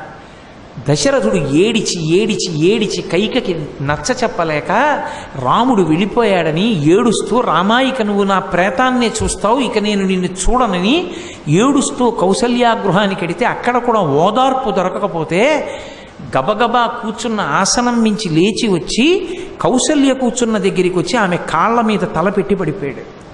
కౌసల్య, నువ్వు కూడా తిడితే నాకు ఓదార్పు దొరకదు కౌసల్య, నేను రాముణ్ణి పంపాలని పంపలేదు, ధర్మానికి కట్టుబడిపోయాను కౌసల్య అని. అంటే అప్పుడు ఆవిడ ఒక మాట అంది రామాయణంలో, శోకో నాశీతే ధైర్యం, శోకో నాశీతే శృతం, శోకో నాశీతే సర్వం, నాస్తి శోక సమోరిపు. నా కొడుకు అరణ్యానికి వెళ్ళిపోయాడన్న శోకంలో పరమధర్మాత్ముడమైనటువంటి నిన్ను నిగ్రహించాను, అనరాని మాటలు అన్నాను. ధర్మమునందు, భగవద్భక్తి ఎందు, శాస్త్రమునందు నిలబడినటువంటి భర్త భార్యకి నచ్చ చెప్పుకోవలసిన దుర్దినము రాకుండుగాక, భార్య అతనిని అనువర్తించుగాక, నాది తప్పు, నన్ను మన్నించండి, ఇంకెప్పుడూ ఇటువంటిది జరగకూడదు, మీరు నన్ను బ్రతిమాలకూడదండి. నిజంగా మహానుభావుడు ఎంత గొప్పగా మాట్లాడతాడో కౌసల్యతో. తండ్రి అంటే ఇంత గౌరవించాలా, తల్లి అంటే ఇంత గౌరవించాలా, గురువు అంటే ఇంత గౌరవమా, శాస్త్రం అంటే ఇంత గౌరవమా, ఇదా మనుష్యుడి జీవితం అంటే ఇలా ఉండాలా అనిపిస్తుంది రామాయణం చదివితే. అంత అద్భుతంగా మాట్లాడతాడు. తన వెంట వచ్చాడు కదా లక్ష్మణస్వామిని, భరత శత్రుఘ్నుల్ని నింద చేసి లక్ష్మణుడు మాట్లాడితే అంగీకరించడం. ఒకసారి అరణ్యంలో పెద్ద సైన్యం కోలాహలం వినపడింది, చెట్టు మీదకి ఎక్కి చూడమన్నాడు. లక్ష్మణస్వామి చెట్టు మీదకి ఎక్కి చూసి అక్కడి నుంచి పెద్ద పెద్ద అరుపులు అరిచాడు. అన్నయ్య, వదిన్ని గుహలోకి తీసుకెళ్ళిపోయి లోపల పెట్టేసేయి, అగ్నులు చల్లార్చేసేయి, ధనస్సుల పట్ల కోవిదార వృక్షం కనబడుతోంది, జగత మహారాజు గారి యొక్క శత్రుంజయ ఉన్న ఏనుగు కనబడుతోంది, భరతుడు వచ్చేస్తున్నాడు, అన్నయ్య శత్రుశేషం మిగల్చకూడదని నిన్ను నన్ను చంపాలనుకుంటున్నాడు, బాణ పరంపరలు విడిచిపెట్టి భరతుడిని చంపేసి శత్రుఘ్నుడిని చంపేసి నీకు పట్టాభిషేకం చేసేస్తాను, మన దరిద్రం ఇక్కడతో తీరిపోయింది అన్నయ్య, పద లే రా. రాముడు లేవలేదు, కిందే కూర్చుని అన్నాడు, నీకు రాజ్యం మీదంత కుతూహలం ఉంటే కిందకి దిగిరా, భరతుడికి చెప్పి నీకు పట్టాభిషేకం చేస్తాను. లక్ష్మణస్వామి కిందకి దిగొచ్చి చేతులు కట్టుకుని ఇలా నించున్నాడు. ఎంత గొప్పగా మాట్లాడతాడో, నిజంగా మాట ఇలా ఉండాలా అనిపిస్తుంది. లక్ష్మణుడి వంక చూసి, ధర్మమర్థంచ కామంచ పృథివీంచాపి లక్ష్మణ ఇచ్చాపి భవతామర్థే తత్ప్రతిశృణోమితి అన్నాడు. లక్ష్మణ, ఒక్కటి గుర్తుపెట్టుకో, లోకంలో ఎక్కడికి వెళ్ళినా బంధువులు దొరుకుతారు, ఎక్కడికి వెళ్ళినా భార్య దొరకచ్చు, ఎక్కడికి వెళ్ళినా స్నేహితులు దొరకచ్చు. ఒక జన్మకి అమ్మ నాన్న కడుపున కలిసి పుట్టిన వాళ్ళ మేమనేటటువంటి అదృష్టం మాత్రం కుటుంబంలో ఆ సహోదరుల మధ్యనే ఉంటుంది. నా తమ్ముళ్ళు నా కళ్ళ ముందు పొందని అదృష్టాలు నాకు అక్కర్లేదు. నేను ధర్మము, అర్థము, కామము వీటి మూడిటిలో ఏది అనుభవించినా నా తమ్ముళ్ళు అనుభవిస్తేనే అనుభవిస్తాను. తమ్ముళ్లను చంపిన రాజ్యాన్ని నేను అనుభవించను, నాకు అక్కర్లేదు. అయినా భరతుడు రాజ్యం కోసం వచ్చాడని నువ్వు అనుకుంటున్నావు, భారతుడు నన్ను తీసుకెళ్ళడానికి వస్తున్నాడు, కావాలంటే చూడన్నాడు. అసలు నిజంగానండి ఏ గూఢచారి వ్యవస్థ అంటారు కాదు, ఒక గుర్రం అలా పరిగెడితే చెప్తాడు రాముడు, ఎందుకు వెళ్ళిందో ఏమవుతుందో చెప్తాడు. ఇవన్నీ అనుభవంతో కాదు, ఆయన బుద్ధి కుశలత అంత అద్భుతంగా ఉంటుంది. అరణ్యానికి వెళ్ళిన కొత్తల్లో లక్ష్మణస్వామి మంచినీళ్ళు తేవడానికి వెడుతుంటాడు. లక్ష్మణుణ్ణి పిలిచి చెప్తాడు, వెళ్ళేటప్పుడు పెద్ద పెద్ద చెట్లు చూసి వాటి పైన ఉత్తరీయాలు కట్టుకుని వెళ్ళంటాడు. అరణ్యంలో నీటి కోసం వెళ్ళిపోయి నీటి కడవ ఎత్తుకున్న తర్వాత అన్ని చెట్లే, ఆశ్రమం ఎక్కడుందో ఎలా తెలుస్తుంది? అప్పుడు చెట్టు మీద ఉత్తరీయం గాలికి ఎగురుతుంటే దాన్ని బట్టి దారి కనిపెట్టి వెనక్కి రావచ్చు, అందుకని వెతుకంటాడు. ఎక్కడ తాను వాసం ఉండాలో, ఎక్కడ నీళ్లు దొరుకుతాయో, ఎక్కడ ఉండాలో, ఎలా ఉండాలో చెప్తాడు. అసలు నోరు విప్పి రాముడు మాట్లాడుతుంటే అబ్బా ఏమి రామాయణం రా, ఏమి రామచంద్రమూర్తి రా అనిపిస్తుంది. నరులకు అంత గొప్ప హితోపదేశం చేశాడు. ఆయన పడని కష్టం లేదు, ఎన్ని కష్టాలు పడ్డాడో, లోకంలో చిత్ర విచిత్రంగా ఉంటుంది. అసలు పిల్లలు లేరని ఏడిచేవాళ్ళు చాలామంది ఉంటే ఆడపిల్ల పుడుతోందని ఏడుస్తుంటారు కొంతమంది. ఇంకా విచిత్రం ఏంటంటే అన్నీ ఉంటాయి, ఈశ్వరుడు అన్నీ ఇచ్చినా కూడా ఈశ్వరుడు ఇవ్వనిది ఏదో ఒక్కటి వెతుక్కునేది ఇవ్వలేదని ఏడుస్తాడు తప్ప ఈశ్వరుడు నాకు ఇన్ని ఇచ్చాడని సంతోషంగా బతికేవాడు కనపడ్డాడు. అదే రామచంద్రమూర్తి అయితే ఆయన పడిన కష్టాల గురించి అరణ్యకాండలో ఆయనే ఒక మాట చెప్పుకున్నాడు. రాజ్యాద్భ్రంశో వనే వాసః సీతా నష్ట హతోద్విజ ఈదృశీయం మమావస్థ నిర్దహేదపి పావకః అన్నాడు. చూశావా లక్ష్మణ, రాజ్యాద్భ్రష్టో రాజ్యమా పోయింది, వనే వాసః వనవాసానికా వచ్చాను, పోనీలే ఎక్కడ ఎంత కష్టంలో ఉన్నా నన్ను ఓదార్చి సంతోషంగా ఉండేటట్టు చెయ్యగలిగినటువంటి ప్రాణప్రియురాలైనటువంటి భార్య పక్కనుందా అనుకుందామా, ఆమెను ఎత్తుకుపోయారు. సీతమ్మ కనపడకుండా పోయింది. ఉన్న ఒకే ఒక్క పెద్ద దిక్కు మహానుభావుడు ఓదార్చే వాడు ఉన్నాడు అనుకుందామా, జటాయువు కూడా చచ్చిపోయాడు. హతోద్విజ ఈదృశీయం మమావస్థ, ఎంత కష్టంలో ఉన్నానో చూడు లక్ష్మణ. నా కష్టం అనేటటువంటి అగ్నిహోత్రాన్ని, నిజమైన అగ్నిహోత్రాన్ని పక్కన పెడితే నా కష్టాలన్న అగ్నిహోత్రాన్ని కాల్చేస్తుంది. అంత అగ్నిహోత్రంలో పడిపోయాను, అంత కష్టంలో పడిపోయాను అన్నాడు. అంత కష్టంలో పడిపోయిన రాముడు ఎందుకు గొప్పతనం ఉంది. అందుకే నేను మీతో మనవి చేశా రాముడు నరుడు అని. అప్పుడు కూడా ఏ కోపం రాలేదనుకోండి, ఎలా నరుడు అవుతాడు? అందుకే వచ్చింది రాముడికి. నదిని పిలిచి అడిగాడు గోదావరిని, చెట్లను అడిగాడు, మృగాలను అడిగాడు, పర్వతాలను అడిగాడు, సీతమ్మను ఎవరు తీసుకెళ్లారు చెప్పండి అని అడిగాడు. ఎవ్వరూ చెప్పలా రావణుడికి భయపడి. అప్పుడు ఆయన కోదండం తీసి చేతిలో పట్టుకుని అన్నాడు, మనుష్యుడు సమర్థత ఉండి కూడా బ్రతిమాలి అడిగితే చేతకానివాడు అనుకుంటుంది ప్రపంచం. అందుకే ఇప్పుడు నా సమర్థత ఏమిటో చూపిస్తాను. నా నారాచబాణములను ప్రయోగించి దేవతలు కూడా కదలకుండా బంధీకృతుల్ని చేస్తాను, సమస్త భూతములను కట్టడి చేసేస్తాను. నేను పొందని సుఖం లోకంలో ఎవరూ పొందడానికి వీల్లేదు. ఈ ప్రపంచాన్నంతటినీ మరో రుద్రుణ్ణి లయం చేస్తున్నాను లక్ష్మణ, బాణ పరంపర విడిచిపెడుతున్నాను చూడన్నాడు. నిజానికి అప్పుడు లక్ష్మణుడు ఏమైనా మాట్లాడితే, చీ ధూర్తుడా నీ వల్లే వచ్చింది, ఆశ్రమంలో ఉండరా అంటే తగుదనమ్మా అని నా దగ్గరికి వచ్చావు, సీతమ్మ అపహరణం జరిగింది, ఇప్పుడు మళ్ళీ నాకు నీతులు చెప్తున్నావా అనాలి. లక్ష్మణస్వామి హడిలిపోయి రాముడి పాదాల మీద పడిపోయాడు. ఏమిటి ఈ కోపం ఏమిటి అన్నయ్యకని పడిపోయి ఓ మాట అన్నాడు. చంద్రే లక్ష్మి ప్రభాసూర్యే గతిర్వాయు భువి క్షమ ఏతత్తు నియమం సర్వం వైచానుత్తమం యశాహ. అరణ్యకాండలో అంటాడు, అన్నయ్య చంద్రుడు అంటే ఓ లక్షణం ఉంది, ఎప్పుడూ చల్లగా ఉంటాడు. సూర్యుడు ఎప్పుడూ ఒక లక్షణం, కాంతితో ఉంటాడు. భూమి ఎప్పుడూ ఒక లక్షణం, ఓర్పుతో ఉంటుంది. అన్నయ్య గాలి ఎప్పుడూ ఒక లక్షణం, కదులుతూ ఉంటుంది. అన్నయ్య నీకొక లక్షణం ఉంది, ధర్మాన్ని పాటిస్తావని. కీర్తి ఉన్నవాడివి, కీర్తి ఉండడానికి కారణం ధర్మం. ఏకస్యనాపరాధేన సర్వాన్ హంతు మిహార్హసి. ఎవడో ఒక్కడనయా సీతమ్మను అపహరించింది వదిన్ని, ఒకడు అపహరిస్తే ప్రపంచాన్నంతటిని లయించేస్తావా? అందుకన్నయ్యా గురువుగారు నీకు అస్త్ర సంపద ఇచ్చింది, అలా చెయ్యొచ్చా? తప్పన్నయ్యా, చేయకూడదు. ఊరట పొందు వెతుకుదాం, దొరుకుతాడు ఎక్కడో అక్కడ, వాడిని సంహరించి సీతమ్మని తీసుకొద్దాం. తప్ప లోకాన్ని చంపేస్తానంటావేంటన్నయ్యా? నీ కీర్తి పోదా? ధర్మం తప్పినట్టు కాదా? నీకు ఈ అస్త్ర సంపదనిచ్చిన గురువుగారు చిన్నబుచ్చుకోరా? మంచి మాట చెప్పేవరా లక్ష్మణ, పద వెతుకుదాం అన్నాడు. కోపం రావడం ఒకెత్తు, తను బుద్ధి కొద్దిగా వైక్లభ్యాన్ని పొందడం ఒకెత్తు, తను తప్పు చేయడానికి సిద్ధపడిపోవడం ఒకెత్తు, ఒకళ్ళు చెబితే వినడం ఒకెత్తు. ఒకడు చెప్తే వినే గుణం ఉన్నంతకాలం మనుష్యుడు మానవత్వంతో బతుకుతాడు. ఒకడు చెప్తే వినే గుణం ఎప్పుడు చచ్చిపోయిందో అప్పుడు రాక్షసుడైపోతాడు.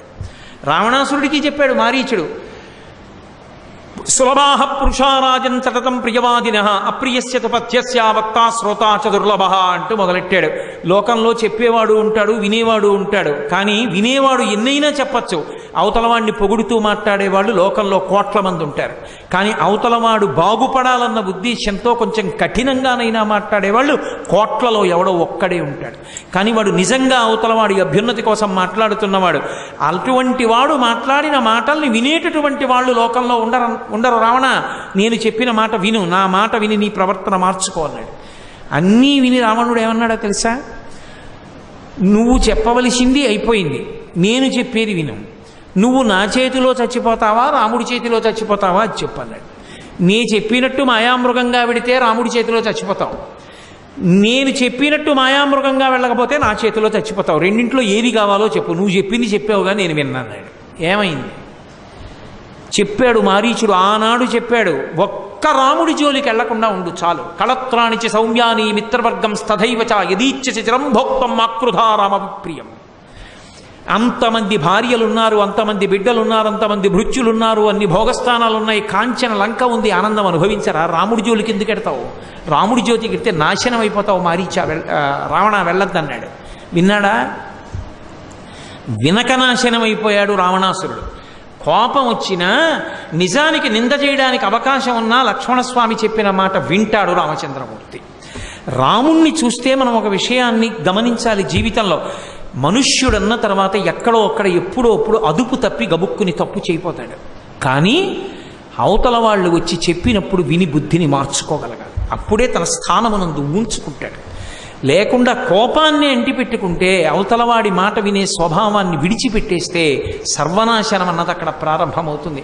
రామచంద్రమూర్తి తన జీవితంలో అనుష్ఠాన ప్రక్రియలో ఎన్ని చోట్ల ఎంత అద్భుతంగా చూపిస్తాడో మహానుభావుడు. రాముడు లోపల శీలవైభవం చేత ఎంతటి మహాత్ముడో ఆయన బాహ్యమునందు కూడా అంతటి అందగాడు. అందుకే స్వామి హనుమ అంటారు, రామ కమలపత్రాక్ష సర్వసత్వమనోహర రూపదాక్షిణ్య సంపన్న ప్రసూత జనకాత్మజే అంటారు సుందరకాండలో. అమ్మ రామ కమలపత్రాక్ష, ఏం అందగాడమ్మా రాముడు. కమలపత్రముల వంటి కన్నులు కలిగినటువంటి వాడు, సర్వసత్వమనోహర. రాముని యొక్క అందం ఎంత గొప్పదంటే దశావతారాల్లో అటువంటి అందం ఇంకెక్కడా లేదు. రాముణ్ణి చూసి ఆడవాళ్లు మోహిస్తే పోనీలే అంత అందగాడు కాబట్టి మోహించాడు అనుకోవచ్చు. రాముణ్ణి చూసి పురుషులు మోహించారు. పురుషులు మోహించడం కాదు, అన్నీ విడిచిపెట్టి అరణ్యానికి వెళ్ళి తపస్సు చేసుకుంటున్నటువంటి మునులు మోహించారు. పుంసామోహన రూపాయ పుణ్యశ్లోకాయ మంగళం. మగవాళ్లు మోహించిన దివ్యమంగళ స్వరూపం ఆ స్వరూపం. అంతటి అందగాడు. ఆజానుబాహు అరవింద దళాయతాక్షం రామం నిశాచర వినాశకరం నమామి. అటువంటి రామచంద్రమూర్తి పైకి ఎంత అందగాడో లోపలంత అందగాడు. రామ కమలపత్రాక్ష సర్వసత్వమనోహర రూపదాక్షిణ్య సంపన్న. రూపం ఎంత గొప్పదో ఆయన దాక్షిణ్యం, ఆయన దయాగుణం అంత గొప్పది. ఆయనకున్నంత దయ లోకంలో ఎక్కడా ఉండదు. విభీషణుడు వచ్చి ఆకాశంలో నిలబడ్డాడు శరణాగతి చేసి, అందరినీ పిలిచి అడిగాడు. అది ఆయన ఏ పనైనా చేసే ముందు అడుగుతాడు అందరినీ, ఆ తర్వాత తన అభిప్రాయం చెప్తాడు అందరికీ. అందరూ చెప్పారు, హనుమ తప్ప. వద్దు, రాక్షసుడి తమ్ముడు, పైగా మనం ఎవరి మీద యుద్ధం చేస్తున్నామో ఆ రావణుడి తమ్ముడే వచ్చాడు, నువ్వు దగ్గరికి తీసుకోవద్దు అని చెప్పారు. ఇంతమంది చెప్తే రాముడు ఒక మాట అన్నాడు, అది శాస్త్రం అంటే. మీరు చదవండి కావాలంటే. ఆఖరినంటాడు, ఇది పెద్దలు చెప్పిన మాట అంటాడు. నేను క్షత్రియుడిగా పుట్టాను, ఒక పక్షి పాటించిన ధర్మం నేను పాటించవద్దా అని అడిగాడు. అరణ్యంలో ఓ చెట్టు మీద ఒక ఆడపక్షి మగపక్షి గూడు కట్టుకుని నివసిస్తున్నాయి. ఒక వేటగాడు అరణ్యంలోకి వచ్చి ఆ ఆడపక్షిని గురి చూసి బాణం పెట్టి కొట్టాడు. ఆ ఆడపక్షి కింద పడిపోయింది. మగపక్షి పైన తిరుగుతోంది. ఈ ఆడపక్షి శరీరంలోంచి బాణం పైకి తీసేసి దాని రెక్కలు పీకేసి అక్కడే తాటాకులు మంట వేసి బాణానికి గుచ్చి దాన్ని కాల్చుకుని తినేసి వెళ్ళిపోయాడు. చూసింది మగపక్షి, ఏడిచింది. కొంతకాలం అయింది, మళ్ళీ వచ్చాడు అడవిలోకి. హోర్న వాన, చీకటి పడిపోయింది, ఎక్కడికి వెళ్ళలేకపోయాడు. ఆకలి చలికి తట్టుకోలేకపోయాడు. ఏ చెట్టు మీద తను ఆడపక్షిని చంపాడో మగపక్షి ఒక్కటే ఉండిపోయిందో చెట్టు కిందకు వచ్చి పడిపోయాడు. మగపక్షి చూసింది, నేను ఉన్న చెట్టు కిందకు వచ్చి పడిపోయాడు కాబట్టి నేను ఉన్న ఇంటి ముందుకు వచ్చి పడిపోయినట్టు. అతిథిని రక్షించినప్పుడు నా గృహస్థాశ్రమం ఎందుకు అంది. ఎక్కడికి వెళ్ళింది. కొద్దిగా అగ్నిహోత్రం తెచ్చి ఎండు చితుకులు తెచ్చి మంట వేసింది. ఆ వేడికి లేచాడు, తెప్పరిల్లి ఒళ్ళు కాచుకున్నాడు, ఆకలితో నకనకలాడిపోతున్నాడు. ఇంటికొచ్చిన అతిథిని ఆదరించని నా బ్రతుకెందుకని చిన్న పక్షి గాలివానలో వెళ్ళి ఏమీ తేలేక తానే అగ్నిహోత్రంలో పడి చచ్చిపోయింది. చచ్చిపోయిన పక్షిని బోయవాడు తిని బ్రతికాడు. బ్రతికి బట్ట కట్టి ఇంటికి వెళ్ళాడు. ఒక పక్షి ఆదరబుద్ధిని చూపించింది, గృహస్థాశ్రమ ధర్మాన్ని పాటించింది.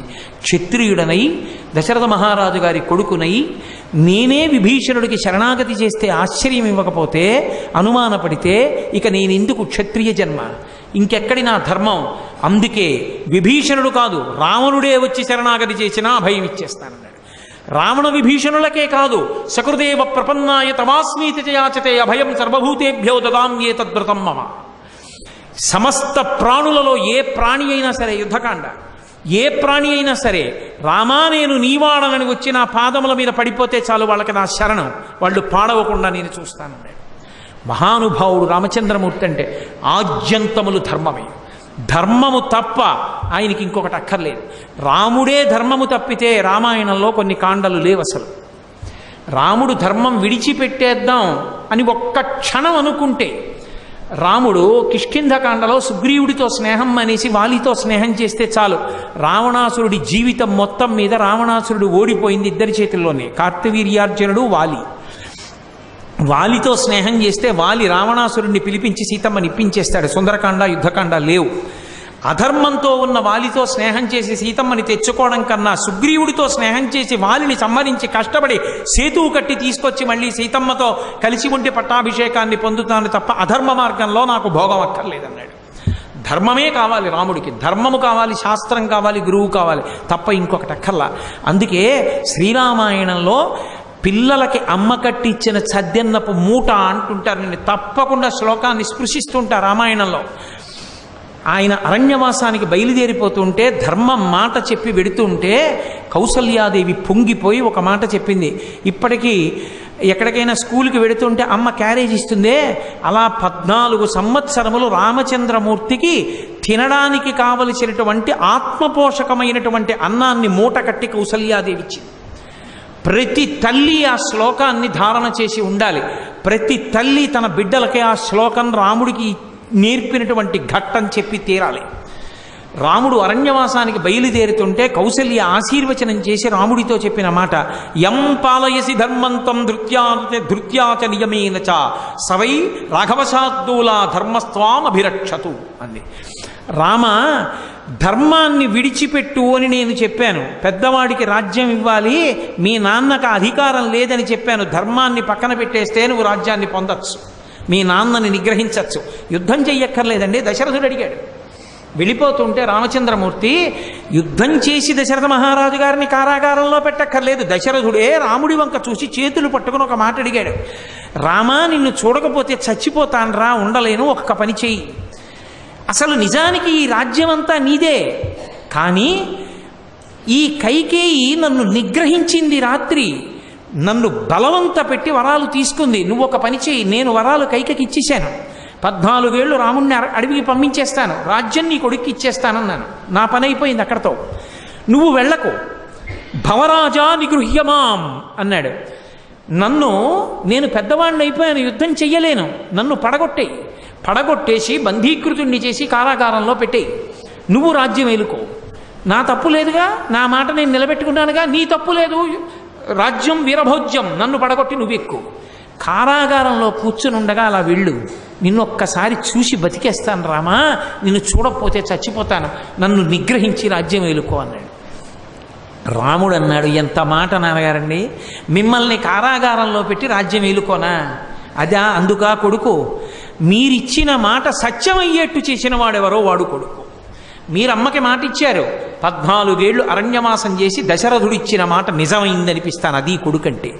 అంతేకాని మిమ్మల్ని కారాగారంలో పెట్టి నేను అధికారానికి రావడం ఏమిటండి అని అరణ్యవాసానికి వెళ్ళిపోయాడు మహానుభావుడు, అంతటి ధర్మాత్ముడు. అందుకని ఏ ధర్మాన్ని నువ్వు రామా నమ్ముకున్నావో ధృత్యాచ నియమేనచా, అది ఆ మాటల యొక్క సౌందర్యం. అంటే ఇది విడిచి ఈ ఒక్కసారి వదిలేస్తే చాలా తేలిగ్గా పని అయిపోతుంది. ఎంతకని పట్టుకుంటానండి అని వదిలిపెట్టకు సుమా, ఎప్పుడూ ధర్మాన్నే పట్టుకో ఇక నీ జీవితాంతం. ధృత్యాత నియమేనచ సవై రాఘవశార్దూలా ధర్మస్వామభిరక్షతో, ఆ ధర్మము నిన్ను రక్షించుగాక అని. అది అమ్మ కట్టించిన సద్యన్నపు మూట. రామాయణంలో రామచంద్రమూర్తి 14 సంవత్సరములు ధర్మం తప్పకుండా నిలబడడానికి అమ్మ చెప్పిన బోధ కారణమైంది. ప్రతి తల్లి ప్రతి బిడ్డకి ఈ శ్లోకాన్ని రాముని యొక్క ధార్మిక ధృతిని నేర్పితే మళ్ళీ శ్రీరామరాజ్యం వస్తుంది. కాబట్టి మహానుభావుడు ఆయన ఊపిరి తీసినా ఊపిరి విడిచిపెట్టినా ధర్మము వినా ఆయనకి ఇంకొకటి లేదు. అంతటి ధర్మాత్ముడు, నరులు అనుష్ఠించడానికి వీలైనటువంటి ధర్మాన్నంతటినీ కూడా ఆచరించి చూపించినటువంటి అవతారం రామావతారం. అందుకే రాముడు ఎక్కడ జోక్యం చేసుకోవాలో అక్కడ జోక్యం చేసుకుంటాడు, రాముడు ఎక్కడ జోక్యం చేసుకోకూడదో అక్కడ జోక్యం చేసుకోడు. అసలు రామాయణం అంతా ఒకెత్తు, సీతారామ కళ్యాణం ఒక్కటి ఒకెత్తు. అసలు రాముడు నిగ్గు తేలిపోయింది అక్కడే. అందుకే మహర్షి దాన్ని బాలకాండలో దాచేశారు, చెప్పలేదు. చెప్పకుండా సీతారామ కళ్యాణం పరిపూర్ణంగా జరిగిన విధానాన్ని ఎక్కడ చెప్పించారంటే అయోధ్యకాండ చిట్ట చివరిలో అనసూయమ్మకి సీతమ్మతో చెప్పించారు. మనమందరం ఏమనుకుంటామంటే ఇప్పటికీ లోకంలో ఒక అపప్రథ ఉంది. రాముడు వెళ్ళాడు, ఏదో శివధనుర్భంగం చేశాడు, శివధనుర్భంగం చేయగానే సీతమ్మనిచ్చి కళ్యాణం చేశారని. దశరథుడేడి? ఎక్కడి నుంచి వచ్చాడు దశరథుడు? 7 రోజులు ప్రయాణం చేస్తే అయోధ్య నుంచి మిదిలికి వెళ్తారు. విశ్వామిత్రుడితో రామలక్ష్మణులు వెళ్ళారు, కానీ దశరథ మహారాజు గారు వెళ్ళలేదుగా. దశరథ మహారాజు గారికి చెప్పి తీసుకెళ్ళలేదుగా శివధనుర్భంగానికి విశ్వామిత్రుడు. వీళ్ళు క్షత్రియులయా చూపించమన్నాడు. ఏతద్దర్శయ భద్రంతే కృతకామౌ నృపాత్మజౌ దర్శనాదస్య ధనుషో యథేష్టం ప్రతియస్యత. క్షత్రియ పిల్లలు కదూ, ధనస్సు చూస్తే ముచ్చట పడతారు, ఒకసారి చూపించు అన్నాడు. అబ్బో చాలా కథ చెప్పాడు జనక మహారాజు గారు. ఇది మాకు శివధనస్సు, శివుడు ఇచ్చాడు. ఈ ధనస్సును ఎవరు ఎక్కువ పెడితే వాళ్ళకి పిల్లనిస్తానన్నాను, అందుకని నాకు అయోనిజ సీతమ్మ కూతురుగా ఉంది. ఈ శివధనస్సును ఎక్కువ పెడితే పిల్లని ఇచ్చేస్తానన్నాడు. శివధనస్సుని తీసుకొచ్చారు, అక్కడ పెట్టారు. ఇప్పుడు రాముడు శివధనస్సుని ఎక్కువ పెట్టాడు.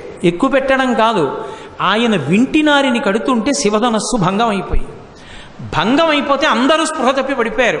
ఒక్క జనక మహారాజు గారు, రామచంద్రమూర్తి, లక్ష్మణస్వామి, విశ్వామిత్రుడు వీళ్లే ఉన్నారు సభలో తెలివిగా. జనక మహారాజు గారు వెంటనే తన ఆసనం మించి లేచి బంగారు పాత్రలో నీళ్లు పట్టుకుని గబగబా వచ్చాడు రాముడి దగ్గరికి. రామా, నేను అన్న మాట ప్రకారం సీతమ్మని నీకు ఇచ్చేస్తున్నాను, కన్యాదానం చేస్తాను, చెయ్యి జాపు నీళ్లు పోస్తానన్నాడు. రాముడు అన్నాడు, ఇవ్వడానికి మీరెవరు, పుచ్చుకోవడానికి నేనెవరు అని అడిగాడు. అది రాముడు అంటే. మిగిలిన ఎక్కడైనా ఇంత గొప్ప పని చేసిన వాడు పిల్లను వచ్చేసుకుని ఇంటికి వెళ్ళి నాన్నగారి కాళ్ళకి అమ్మ కాళ్ళకి దండం పెట్టేయచ్చు. ఒక్క రామాయణంలో రాముడు మాత్రం అలా స్వీకరించలేదు. ఆయన అన్నాడు, దీయమానాం నతు తదా ప్రతిజగ్రాహ రాఘవ అవిజ్ఞాయ పితుశ్చంద అయోధ్యాధిపతే ప్రభో. అయోధ్యకాండ చిట్ట చివరిలో సీతమ్మ అనసూయమ్మకి చెప్పిన మాట. మా నాన్నగారు బంగారు కలశంలో నీళ్లు పట్టుకుని వెళ్ళి జనక మహారాజు గారు రాముడికి చేతిలో నీళ్లు పోసి నన్ను ఇస్తానంటే పుచ్చుకోలేదు, నేను చేసుకోనన్నాడు. కన్నెత్తి చూడలేదు సీతమ్మని. ఇక్కడ అర్థం బద్ధం లేకుండా సీతమ్మని చూసినట్టు, సీతమ్మ రాముడిని చూసినట్టు అన్నీ చెప్తుంటారు. అవన్నీ పశ్చాబద్ధాలు, రామాయణం అలా లేదు. అసలు దీయమానాం నతుతదా ప్రతిజగ్రాహ రాఘవ, నేను పుచ్చుకోనన్నాడు. నేను చేసుకోను మీ అమ్మాయిని. ఎందుకు చేసుకోనో తెలుసా? నేనెవన్నయా చేసుకోవడానికి? నన్ను కన్న తండ్రి ఉన్నాడు. నేను ఎవరిని వివాహం చేసుకోవాలో నిర్ణయించవలసిన వాడు ఆయన. ఇంటి కోడలు అంటే ఇంటి మర్యాదకి, ఇంటి గౌరవానికి వారసురాలు. వారసురాలైనటువంటి కోడల్ని నిర్ణయించేటటువంటి అధికారం మా తండ్రి గారిది. ఆ తండ్రి గారు నిర్ణయించని పిల్లని శివధనుర్భంగం అంటావా? క్షత్రియుణ్ణి ఎక్కువ పెట్టమన్నావు, ఎక్కువ పెట్టాను, విరిగిపోయింది.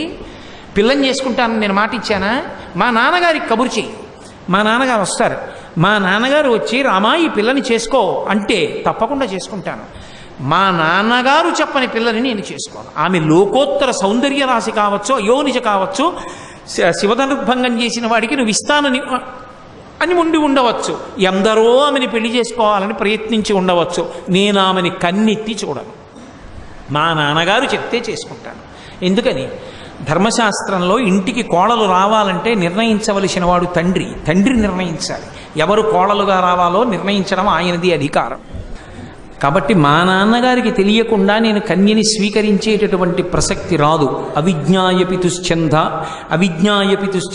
అయోధ్యాధిపతే ప్రభో. మా నాన్నగారికి కబురు చేయండి అన్నాడు. బ్రాహ్మణులు వెళ్ళి, ఆ జనకుని యొక్క దూతలు వెళ్ళి చెప్పారు, శివధనుర్భంగమైంది, మీ అబ్బాయికి పిల్లనిద్దామనుకుంటున్నారు జనక మహారాజు గారు, అందుకని చెప్పి మీరు అంగీకరించవలసింది అన్నారు. దశరథుడు ఎంత తెలివైనవాడు. దశరథుడు వెంటనే అలాగే చేసుకుంటామనలేదు. వశిష్ఠాదులను పిలిచాడు. ఇదితో రోచతే వృత్తం అన్నాడు.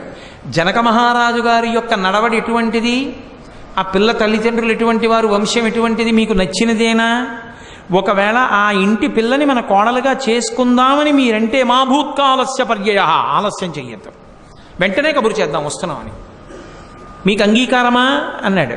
అది ఒక పెళ్ళంటే పెద్దలు నిర్ణయించినారుగానా అని కార్డులో వేసి వీళ్ళు నిర్ణయించేసుకోవడం కాదు. పెద్దలు నిర్ణయించినారుగానా అంటే పెద్దలు నిర్ణయించినారుగానా అంతే. కాబట్టి మీకు నచ్చితే చెప్పండి, పెడదాం, తప్పకుండా జనకుడు మహానుభావుడు, చేసుకోవలసింది. అయితే పదండి అన్నాడు. సైన్యం ముందెళ్ళిపోయింది. దశరథ మహారాజు గారు పెద్దవాడు, గబగబా ప్రయాణం చేయలేడు. అందుకని మెల్లగా ప్రయాణం చేసి కొంచెం ఆలస్యమైంది. చేరుకున్నారు. తీరా చేరుకున్న తర్వాత వెంటనే ఏం సీతా కళ్యాణం అయిపోలేదు. కూర్చున్నారు. లోకానికి ఆదర్శం అండి సీతారామ కళ్యాణం. జనక మహారాజు గారి పనుపన మాట్లాడడానికి శతానందుడు కూర్చున్నాడు, గౌతమ మహర్షి యొక్క కుమారుడు. రామచంద్రమూర్తి పనుపన అంటే దశరథ మహారాజు గారి పనుపన మాట్లాడడానికి వశిష్ఠ మహర్షి కూర్చున్నారు. వాళ్ళు వీళ్ళు మాట్లాడకని కట్నం ఎంత కానుకలెంత ఇది కాదు. మీ వంశం ఎటువంటిది, మా వంశం గురించి నేను చెప్పేటప్పుడు మా వంశం గొప్పదనే చెప్తాను. మా వంశం గొప్పదని నేను చెప్పడం కాదు, పురోహితుడు చెప్పాలి. పురోహితుడు అంటే పురము యొక్క హితమును కోరువాడు. ఈ రెండు వంశములు వియ్యం అందచ్చా, ఇది చెప్పవలసిన వాడు. అందుకని వశిష్ఠుడు మాట్లాడాడు. వశిష్ఠుడు మాట్లాడితే ఇంటి పౌరోహిత్యం చేశాడు. ఆయన కర్మ రామనామ ఉంచి రామనామ వైభవాన్ని లోకానికి ప్రకాశింపజేయడానికి వచ్చాడు వశిష్ఠుడు. అందుకని మహానుభావుడు వశిష్ఠ మహర్షి ఆ ఇక్ష్వాకు వంశం అంతా చెప్పాడు. ఎక్కడి నుంచి ఎక్కడి వరకు వచ్చిందో, ఈ రాముడు ఎటువంటి వాడో, ఎంత గొప్ప వంశంలో పుట్టినవాడో, ఎంతమంది చక్రవర్తులు ముందున్నారో చెప్పాడు. ఎంతటి పరిజ్ఞానం ఉన్న, ఎంతటి మహాపురుషుడు అంటే వశిష్ఠుడి గురించి పరిజ్ఞానం అన్న మాట ఉపయోగించడం సాధ్యమే కాదు అసలు. మహానుభావుడు బ్రహ్మర్షి. ఎక్కడ ఈ ఇక్ష్వాకు వంశం ఎక్కడిదో ప్రారంభం చేశాడు. ఎక్కడో అవ్యక్తం అంటే అసలు ఈ ప్రపంచమంతా ఏర్పడలేదు. ఆ అవ్యక్తము నుండి బ్రహ్మ వచ్చాడు. ఆ బ్రహ్మ నుండి మరీచి, మరీచి నుండి కశ్యపుడు, కశ్యపుడి నుండి సూర్యుడు, సూర్యుడికి మనువు, మనువుకి ఇక్ష్వాకు, ఇక్ష్వాకుకు కుక్షి, కుక్షికి వికుక్షి, వికుక్షికి బాణుడు, బాణుడికి అనరణ్యుడు, అనరణ్యుడికి పృథువు, పృథువుకి త్రిశంకుడు, త్రిశంకువుకి పైన మాంధాత, మాంధాతకి సుసంధి, సుసంధికి ధ్రువసంధి ప్రసేనజిత్, వాళ్ళకొచ్చినవాడు భరతుడు, భరతుడికి అసితుడు, అసితుడికి సగరుడు, సగరుడికి అసమంజసుడు, అసమంజసుడికి అంశుమంతుడు, అంశుమంతుడికి భగీరథుడు, భగీరథుడికి భగీరథుడి తర్వాత వచ్చినటువంటి వాడు దిలీపుడు, దిలీపుడి తర్వాత వచ్చినవాడు భగీరథుడు, భగీరథుడి తర్వాత వచ్చినటువంటి వాడు రఘువు, రఘువు తర్వాత ప్రవృద్ధుడు, ప్రవృద్ధుడి తర్వాత శంఖనుడు, శంఖనుడి తర్వాత సుదర్శనుడు, సుదర్శన తర్వాత వచ్చినటువంటి వాడు శీఘ్రగుడు, శీఘ్రగుడి తర్వాత వచ్చినటువంటి వాడు అగ్నివర్ణుడు, అగ్నివర్ణుడి తర్వాత వచ్చినటువంటి వాడు మరుడు, తర్వాత వచ్చినటువంటి వాడు ప్రశుశ్రుకుడు, ప్రశుశ్రుకుడి కొడుకు అంబరీషుడు, అంబరీషుడి కొడుకు నాభాగుడు, నాభాగుడు కొడుకు యయాతి, యయాతి కొడుకు నహుషుడు, ఆ నహుషుని యొక్క కుమారుడు ఆ తర్వాత వచ్చినటువంటి వాడు నాభాగుడు, ఆ నాభాగుని యొక్క కుమారుడు అజమహారాజు, అజమహారాజు గారి కొడుకు దశరథ మహారాజు, దశరథ మహారాజు కొడుకు రామలక్ష్మణ భరత శత్రుఘ్నులు. కాబట్టి ఇంత వంశం ఉంది, ఇక్ష్వాకు వంశం. ఇంత గొప్ప మహానుభావులందరూ పుట్టారు. కాబట్టి ఈ పిల్లవాడిని నువ్వు స్వీకరించచ్చు అన్నాడు. ఇటువైపు వంశాన్ని వశిష్ఠ మహర్షి చెప్పారు, అటువైపు వంశాన్ని చెప్పేవాడు ఉండద్దు. గౌతమ మహర్షి కుమారుడైనటువంటి శతానందుడు ఉన్నాడు, ఆయన మహానుభావుడు అటువైపు జనక వంశాన్ని చెప్పాడు. అటువైపు మొట్టమొదట ఉన్నటువంటి వాడు నిమి, ఆ నిమి చక్రవర్తి కుమారుడు మిథి, ఆ మిథి చక్రవర్తి యొక్క కుమారుడు నందివర్ధనుడు, ఆ నందివర్ధనుడి యొక్క కుమారుడు ఉదావసు, ఆ ఉదావసువు యొక్క కుమారుడు బృహద్రథుడు, ఆ బృహద్రథుని యొక్క కుమారుడు సుకేతువు, ఆ సుకేతువు యొక్క కుమారుడు హర్యశ్వుడు, మహావీరుడు, ఆ మహావీరుడి తర్వాత వచ్చినటువంటి వాడు మరుడు, ఆ మరుని తర్వాత వచ్చినటువంటి వాడు కీర్తిరథుడు, కీర్తిరథుడి తర్వాత విభుదుడు, విభుదుడి తర్వాత మహీధ్రకుడు, మహీధ్రకుడి తర్వాత వచ్చినటువంటి వాడు ఆ మహారోముడు, స్వర్ణరోముడు, హ్రస్వరోముడు, జనకుడు, కుశధ్వజుడు. వీళ్ళిద్దరు అన్నదమ్ములు. ఇంత గొప్ప వంశం ఇటువైపు ఉంది. కాబట్టి రెండు వంశాలు వియ్యం అందచ్చని నిజంగా వశిష్ఠ మహర్షి, శతానంద మహర్షి నిర్ధారించారు. అప్పుడు దశరథ మహారాజు గారు, జనక మహారాజు గారు లేచి మీ అమ్మాయిని మీ కోడల్ని చేసుకుంటున్నానన్నాడు. చాలా సంతోషం, మనం వియ్యం అందుతున్నాం. ఇక ఇక్కడి నుంచి మీరు మేము కాదు మనం, మీరు మమ్మల్ని అనుమతి అక్కర్లేదు, మా ఇంట్లోకి యథేచ్ఛగా రావచ్చన్నారు. అప్పుడు జరిగింది సీతారామ కళ్యాణం. సీతారామ కళ్యాణం లోకానికి ఆదర్శప్రాయం. అసలు ఒక వివాహం ఎలా జరగాలో నిరూపించి చూపించినటువంటి అవతారం. అందుకే మహానుభావుడు రామచంద్రమూర్తి అవతార పరిసమాప్తి జరిగి ఉండొచ్చు, రామనామ వైభవం మాత్రం పోలేదు. ఆ నామం పెట్టడం కోసమని చెప్పి వశిష్ఠ మహర్షి అంతకాలం పౌరోహిత్యం చేశాడు ఆ ఇంటికి. ఆయన కర్మ, లేకపోతే ఆయన వంశానికి పౌరోహిత్యం చేయడం. అటువంటి మహానుభావుడైనటువంటి వశిష్ఠుడించినటువంటి ఆ రామనామం ఎంత గొప్పది అంటే, రకారము అష్టాక్షరీ మహామంత్రంలో ఉన్నటువంటి ప్రధానమైన బీజాక్షరం, మకారం పంచాక్షరీ మహామంత్రంలో ఉన్న ప్రధానమైన బీజాక్షరం. రామ అన్నప్పుడు అగ్నిబీజ అమృత బీజముల యొక్క అనుసంధానం. ఎవడు రామనామాన్ని చదువుతాడో రా అన్నప్పుడు అగ్ని చేత కాలిపోతాయి, మా అన్నప్పుడు నోరు మూసుకుని ఇక పాపములు మళ్ళీ లోపలికి వెళ్ళే అవకాశం ఉండదు. అది రాముణ్ణి ఉద్దేశించి అనకపోయినా క్రియాపదంగా అన్నా సరే రామ అన్న నామానికి అంతే శక్తి. నలుగురు దొంగలు అరణ్యానికి వెళ్ళి సంస్కృతంలో మాట్లాడుకున్నారట. వనీచ రామ అన్నాడు ఒకడు, వసుచ అహరామ అన్నాడు ఇంకొకడు, నభయం స్మరామ అన్నాడు ఇంకొకడు, నదంతరామ అన్నాడు ఇంకొకడు. అంటే వనీచ రామ, మనం అరణ్యంలో తిరుగుదాం. వనీచ రామ వసుచ అహరామ, ఎక్కడెక్కడ ఏమైనా మనకి ధనం కనబడితే దోచుకుందాం. నదంతరామ, ఈ నదిని దాటేద్దాం. నభయం స్మరామ, భయం అన్న మాట ఎత్తకూడదు స్మా అనుకున్నారు. వాళ్ళు మాట్లాడుకున్న దాంట్లో చివరి క్రియాపదంగా రామ రామ రామ రామ అని 4 మాటలు వచ్చింది. నలుగురు రామ రామ రామ రామ అన్నారు. అన్న తర్వాత నదిని దాటుతున్నారు. దాటుతుంటే రాజభటులు చూసి వెనక నుంచి బాణాలు వేశారు. నలుగురు చచ్చిపోయారు. చిట్ట చివర తెలిసో తెలియకో క్రియాపదంగానైనా రామ అన్నారు కాబట్టి మోక్షమే అన్నారు. అంత గొప్పది రామనామం. అందుకు కదూ దాశరథీ శతకం చేస్తూ హరుణకు భీషణకు అద్రిజకున్ తిరుమంత్రనాజమై కరికిన హల్యకున్ ద్రుపదకన్యకునార్తి హరించు చుట్టమై బరగిన ఎట్టి నీ పతితపావన నామమునాదు జిహ్వపై నిరంతరము నటింపచేయమి కదాచరథి కరుణాపయోనిధి అని కోరుకున్నాడు గోపరాజు గారు. అటువంటి రామనామం ఎక్కడ చెప్పబడితే అక్కడ రామనామం ఎంత గొప్ప నామం అంటే, పార్వతీదేవి పరమేశ్వరుణ్ణి అడుగుతుంది, కేనోపాయేన లఘునా, సులభమైన మార్గం ఏమిటయా విష్ణువు యొక్క సహస్రనామములు చెప్పడానికి అని అడిగింది. శ్రీరామ రామ రామేతి రమే రామే మనోరమే సహస్రనామ తత్తుల్యం రామనామ వరాననే. రామ రామ రామ అని 3 మాటలు అంటే చాలు, పార్వతి విష్ణువు యొక్క సహస్రనామములు చెప్పేసినట్టే. సంస్కృత భాషలో అక్షరాలని అంకెల్లోకి మార్చేటటువంటి సంప్రదాయం ఉంది. రా 2 మా 5, రామ రామ రామ అంటే 2 × 5 × 2 × 5 × 2 × 5, 2 5 20, 2 5 10, 10 2 20, 25 100, 100 2 200, 100 2 200, 205 1000. సహస్రనామ తత్తుల్యం రామనామ వరాననే. అందుకని ఒక్క రామనామాన్ని 3 మాటలు పలికితే సహస్రనామ తత్తుల్యం విష్ణు సహస్రనామ స్తోత్రాన్ని చెప్పేసినట్లే. అంత గొప్ప నామము. ఆ నామాన్ని ఎలా పలకచ్చు అని అడిగారు. బిడ్డ పేరు పెట్టి పిలిచిననైనా, ఏదో ఎకసక్కంబునకైన పద్య గద్య గీత భావార్థములనైన కమలనయను పిలువ కలుష హరము. రామనామాన్ని మీరు ఏదో పిల్లాడికి పేరుగా పెట్టుకుని ఒరే రామా ఇలారా రామా ఇలారా అని పిలిచినా సరే పాపహరం. బిడ్డ పేరు పెట్టి పిలిచిననైనా, మధ్యలో ఏదో ఆటలాడుకుంటూ రాముడు లక్ష్మణుడు అని పేరు పెట్టుకుని రామా రామా అని పిలిచినా సరే, లేదు పద్య గద్య గీత భావార్థములనైనా, ఎప్పుడైనా సరే పద్యంలోనో గద్యంలోనో గీతలోనో ఎక్కడో అక్కడ రామనామం చెప్పుకుంటే, రామనామం వ్రాస్తే చాలు. అంత గొప్పది శ్రీరామనామం. లోకంలో తారకము అన్న మాట రెండిటికే వర్తిస్తుంది. ఒకటి ప్రణవం, ఒకటి రామనామం. రామనామం చెప్తూ శరీరం ఎవడి విడిచిపెట్టేస్తాడో వాడు తారకం, అంటే సంసారమును దాటిపోతాడు, మోక్షానికి వెళ్ళిపోతాడు. రామనామము అంత గొప్ప నామము. ఆ నామము నుంచి అందుకే పోతన గారు అంటారు భాగవతంలో, ఏదో ఆ నామము ఎంత గొప్పది అంటే, కూలిన చోట, కొట్టబడి కుందిన చోట, మహాజ్వరాదులన్ ప్రిలిన చోట, సర్పముఖ పీడలు పొందిన చోట, ఆర్తులై తులిన చోట, విష్ణు భవదూరిని పేర్కొని రేని పైన అక్కాలుని యతనావితతి పొందరు పూనరు దుఃఖభావముల్ అంటారు. ఆఖరికి నామం అనేటటువంటిది ఎప్పుడు చెప్పుకోవచ్చు అంటే, దానికి మడి తడి ఆచారం కూర్చున్నాడా నించున్నాడాతో సంబంధం లేదు.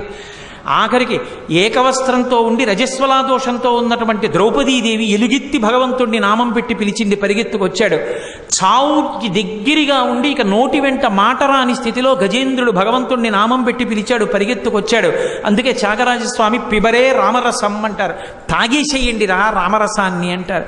శ్రీరామ నీ నామం ఎంత రుచిరా, ఎంత రుచి ఎంత రుచి ఎంత రుచిరా, పాలు మీగడల కన్నా పంచదార తేనెల కన్నా శ్రీరామ నీ నామం ఎంత రుచిరా. అంటే రామనామం రుచి ఏమిటండి, కాగితం మీద వేసి నోట్లో పెట్టుకోవచ్చా అని కాదు.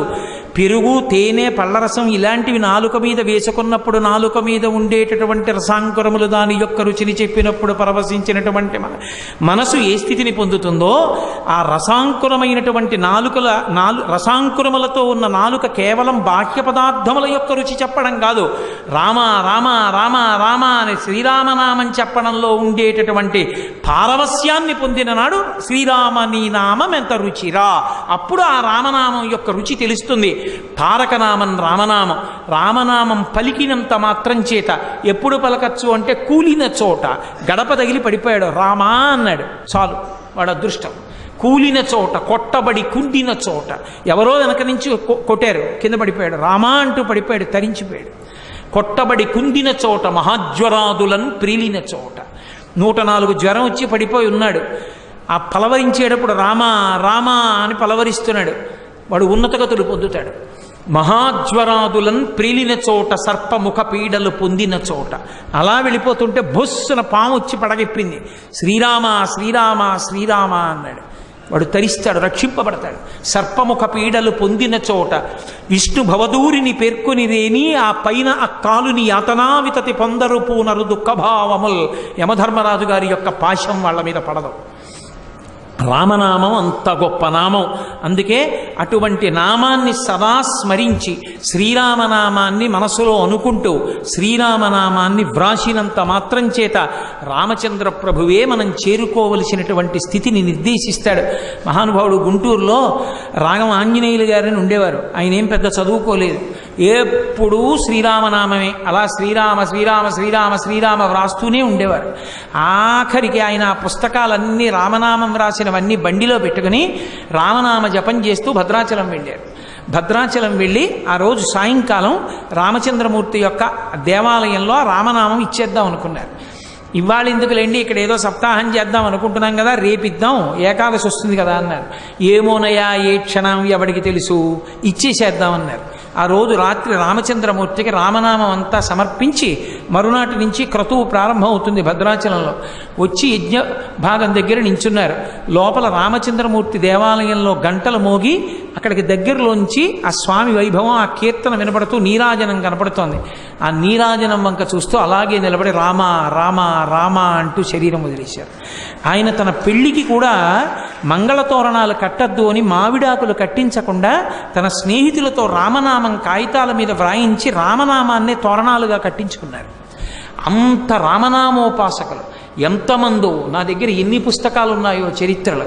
కపవాత పైత్యాలు కప్పేసి ఇంకా చచ్చిపోతాడన్న వాళ్ళు ఎలాగో చచ్చిపోతానని రామనామం రాసుకుని బతికేసి భద్రాచలం వెళ్ళి సమర్పించి తర్వాత పెళ్లి చేసుకుని భార్యా పిల్లలతో సుఖంగా ఉన్నవాళ్ళు కూడా ఉన్నారు.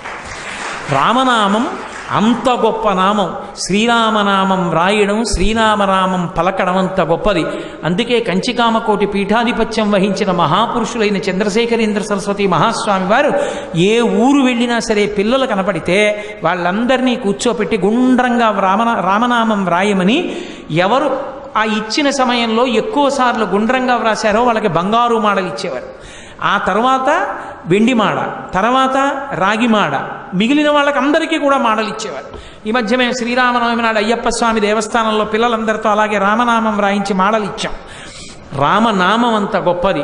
రామనామం ఎంతకాలము చెప్పబడుతుందో, రామాయణము ఎంతకాలము చదవబడుతుందో, రామచంద్రమూర్తిని మనం ఎంతకాలం అనువర్తిస్తామో, రాముణ్ణి ఆదర్శంగా తీసుకుని బ్రతుకుతామో అంతకాలం శ్రీరామరాజ్యం విలసిల్లుతుంది, లోకమంతా సుభిక్షంగా ఉంటుంది. అటువంటి రామచంద్రమూర్తి యొక్క జీవితాన్ని చెప్పుకుంటే చాలు. కలియుగంలో మనుష్యులు ఎక్కడ రామచంద్రమూర్తి గురించి చెప్పుకున్నా తప్పకుండా ఒక మాట చెప్పుకొని ఉపన్యాసం పూర్తి చేసుకోవాలి. రామాయణం రామచంద్రమూర్తి వైభవం విన్నాం కాబట్టి మా అందరికీ రామభక్తి కలుగుగాక. మేము రామనామం పలకడం కాదు, స్వామి మా చేత పలికించుగాక, దానికి రాముని యొక్క బలము పెరుగుగాక. కాబట్టి అందరం ఎలుగెత్తి ఒక్కసారి చెప్దాం. నేను చెప్తాను, మీరు చెప్పండి 3 మార్లు. చెప్పిన తర్వాత ఉపన్యాసం పూర్తి చేస్తాను. బలం విష్ణోః ప్రవర్ధతాం. గట్టిగా చెప్పండి, చక్కగా స్వామి సంతోషించేటట్టు. నేను 2 గంటలు ఇంతసేపు మాట్లాడుతున్నానే. బలం విష్ణోః ప్రవర్ధతాం. చాలా బాగుంది. బలం విష్ణోః ప్రవర్ధతాం. రేపటి రోజు సాయంకాలం కలుసుకుందాం. రోజు ఏవో చాలా సిలబస్ పెట్టుకుని వస్తాను, అయ్యేదో ఒకటి అవతారం అవుతుంటుంది. రేపు మాత్రం 3 అవతారాలు పూర్తి చేసేస్తాను. కృష్ణావతారం, బలరామావతారం, కల్కి అవతారం, 3 అవతారాలు రేపు పూర్తి అయిపోతాయి పరమేశ్వర కృపతో. కాబట్టి రేపు సాయంకాలం 6:30 మళ్ళీ తిరిగి కలుసుకుందాం. మంగళాశాసనపరై మదాచార్య పురోగమై సర్వైశ్చ పూర్వైరాచార్యై సత్కృతాయాస్తు మంగళం. మంగళం కౌసలేంద్రాయ మహనీయ గుణాత్మనే చక్రవర్తి తనూజాయ సర్వభౌమాయ మంగళం. ఉమాకాంతాయ కాంతాయ కామితార్థప్రదాయినే శ్రీగిరీశాయ దేవాయ మలినాథాయ మంగళం. సర్వం శ్రీ ఉమామహేశ్వర పరబ్రహ్మార్పణమస్తు. స్వస్తి.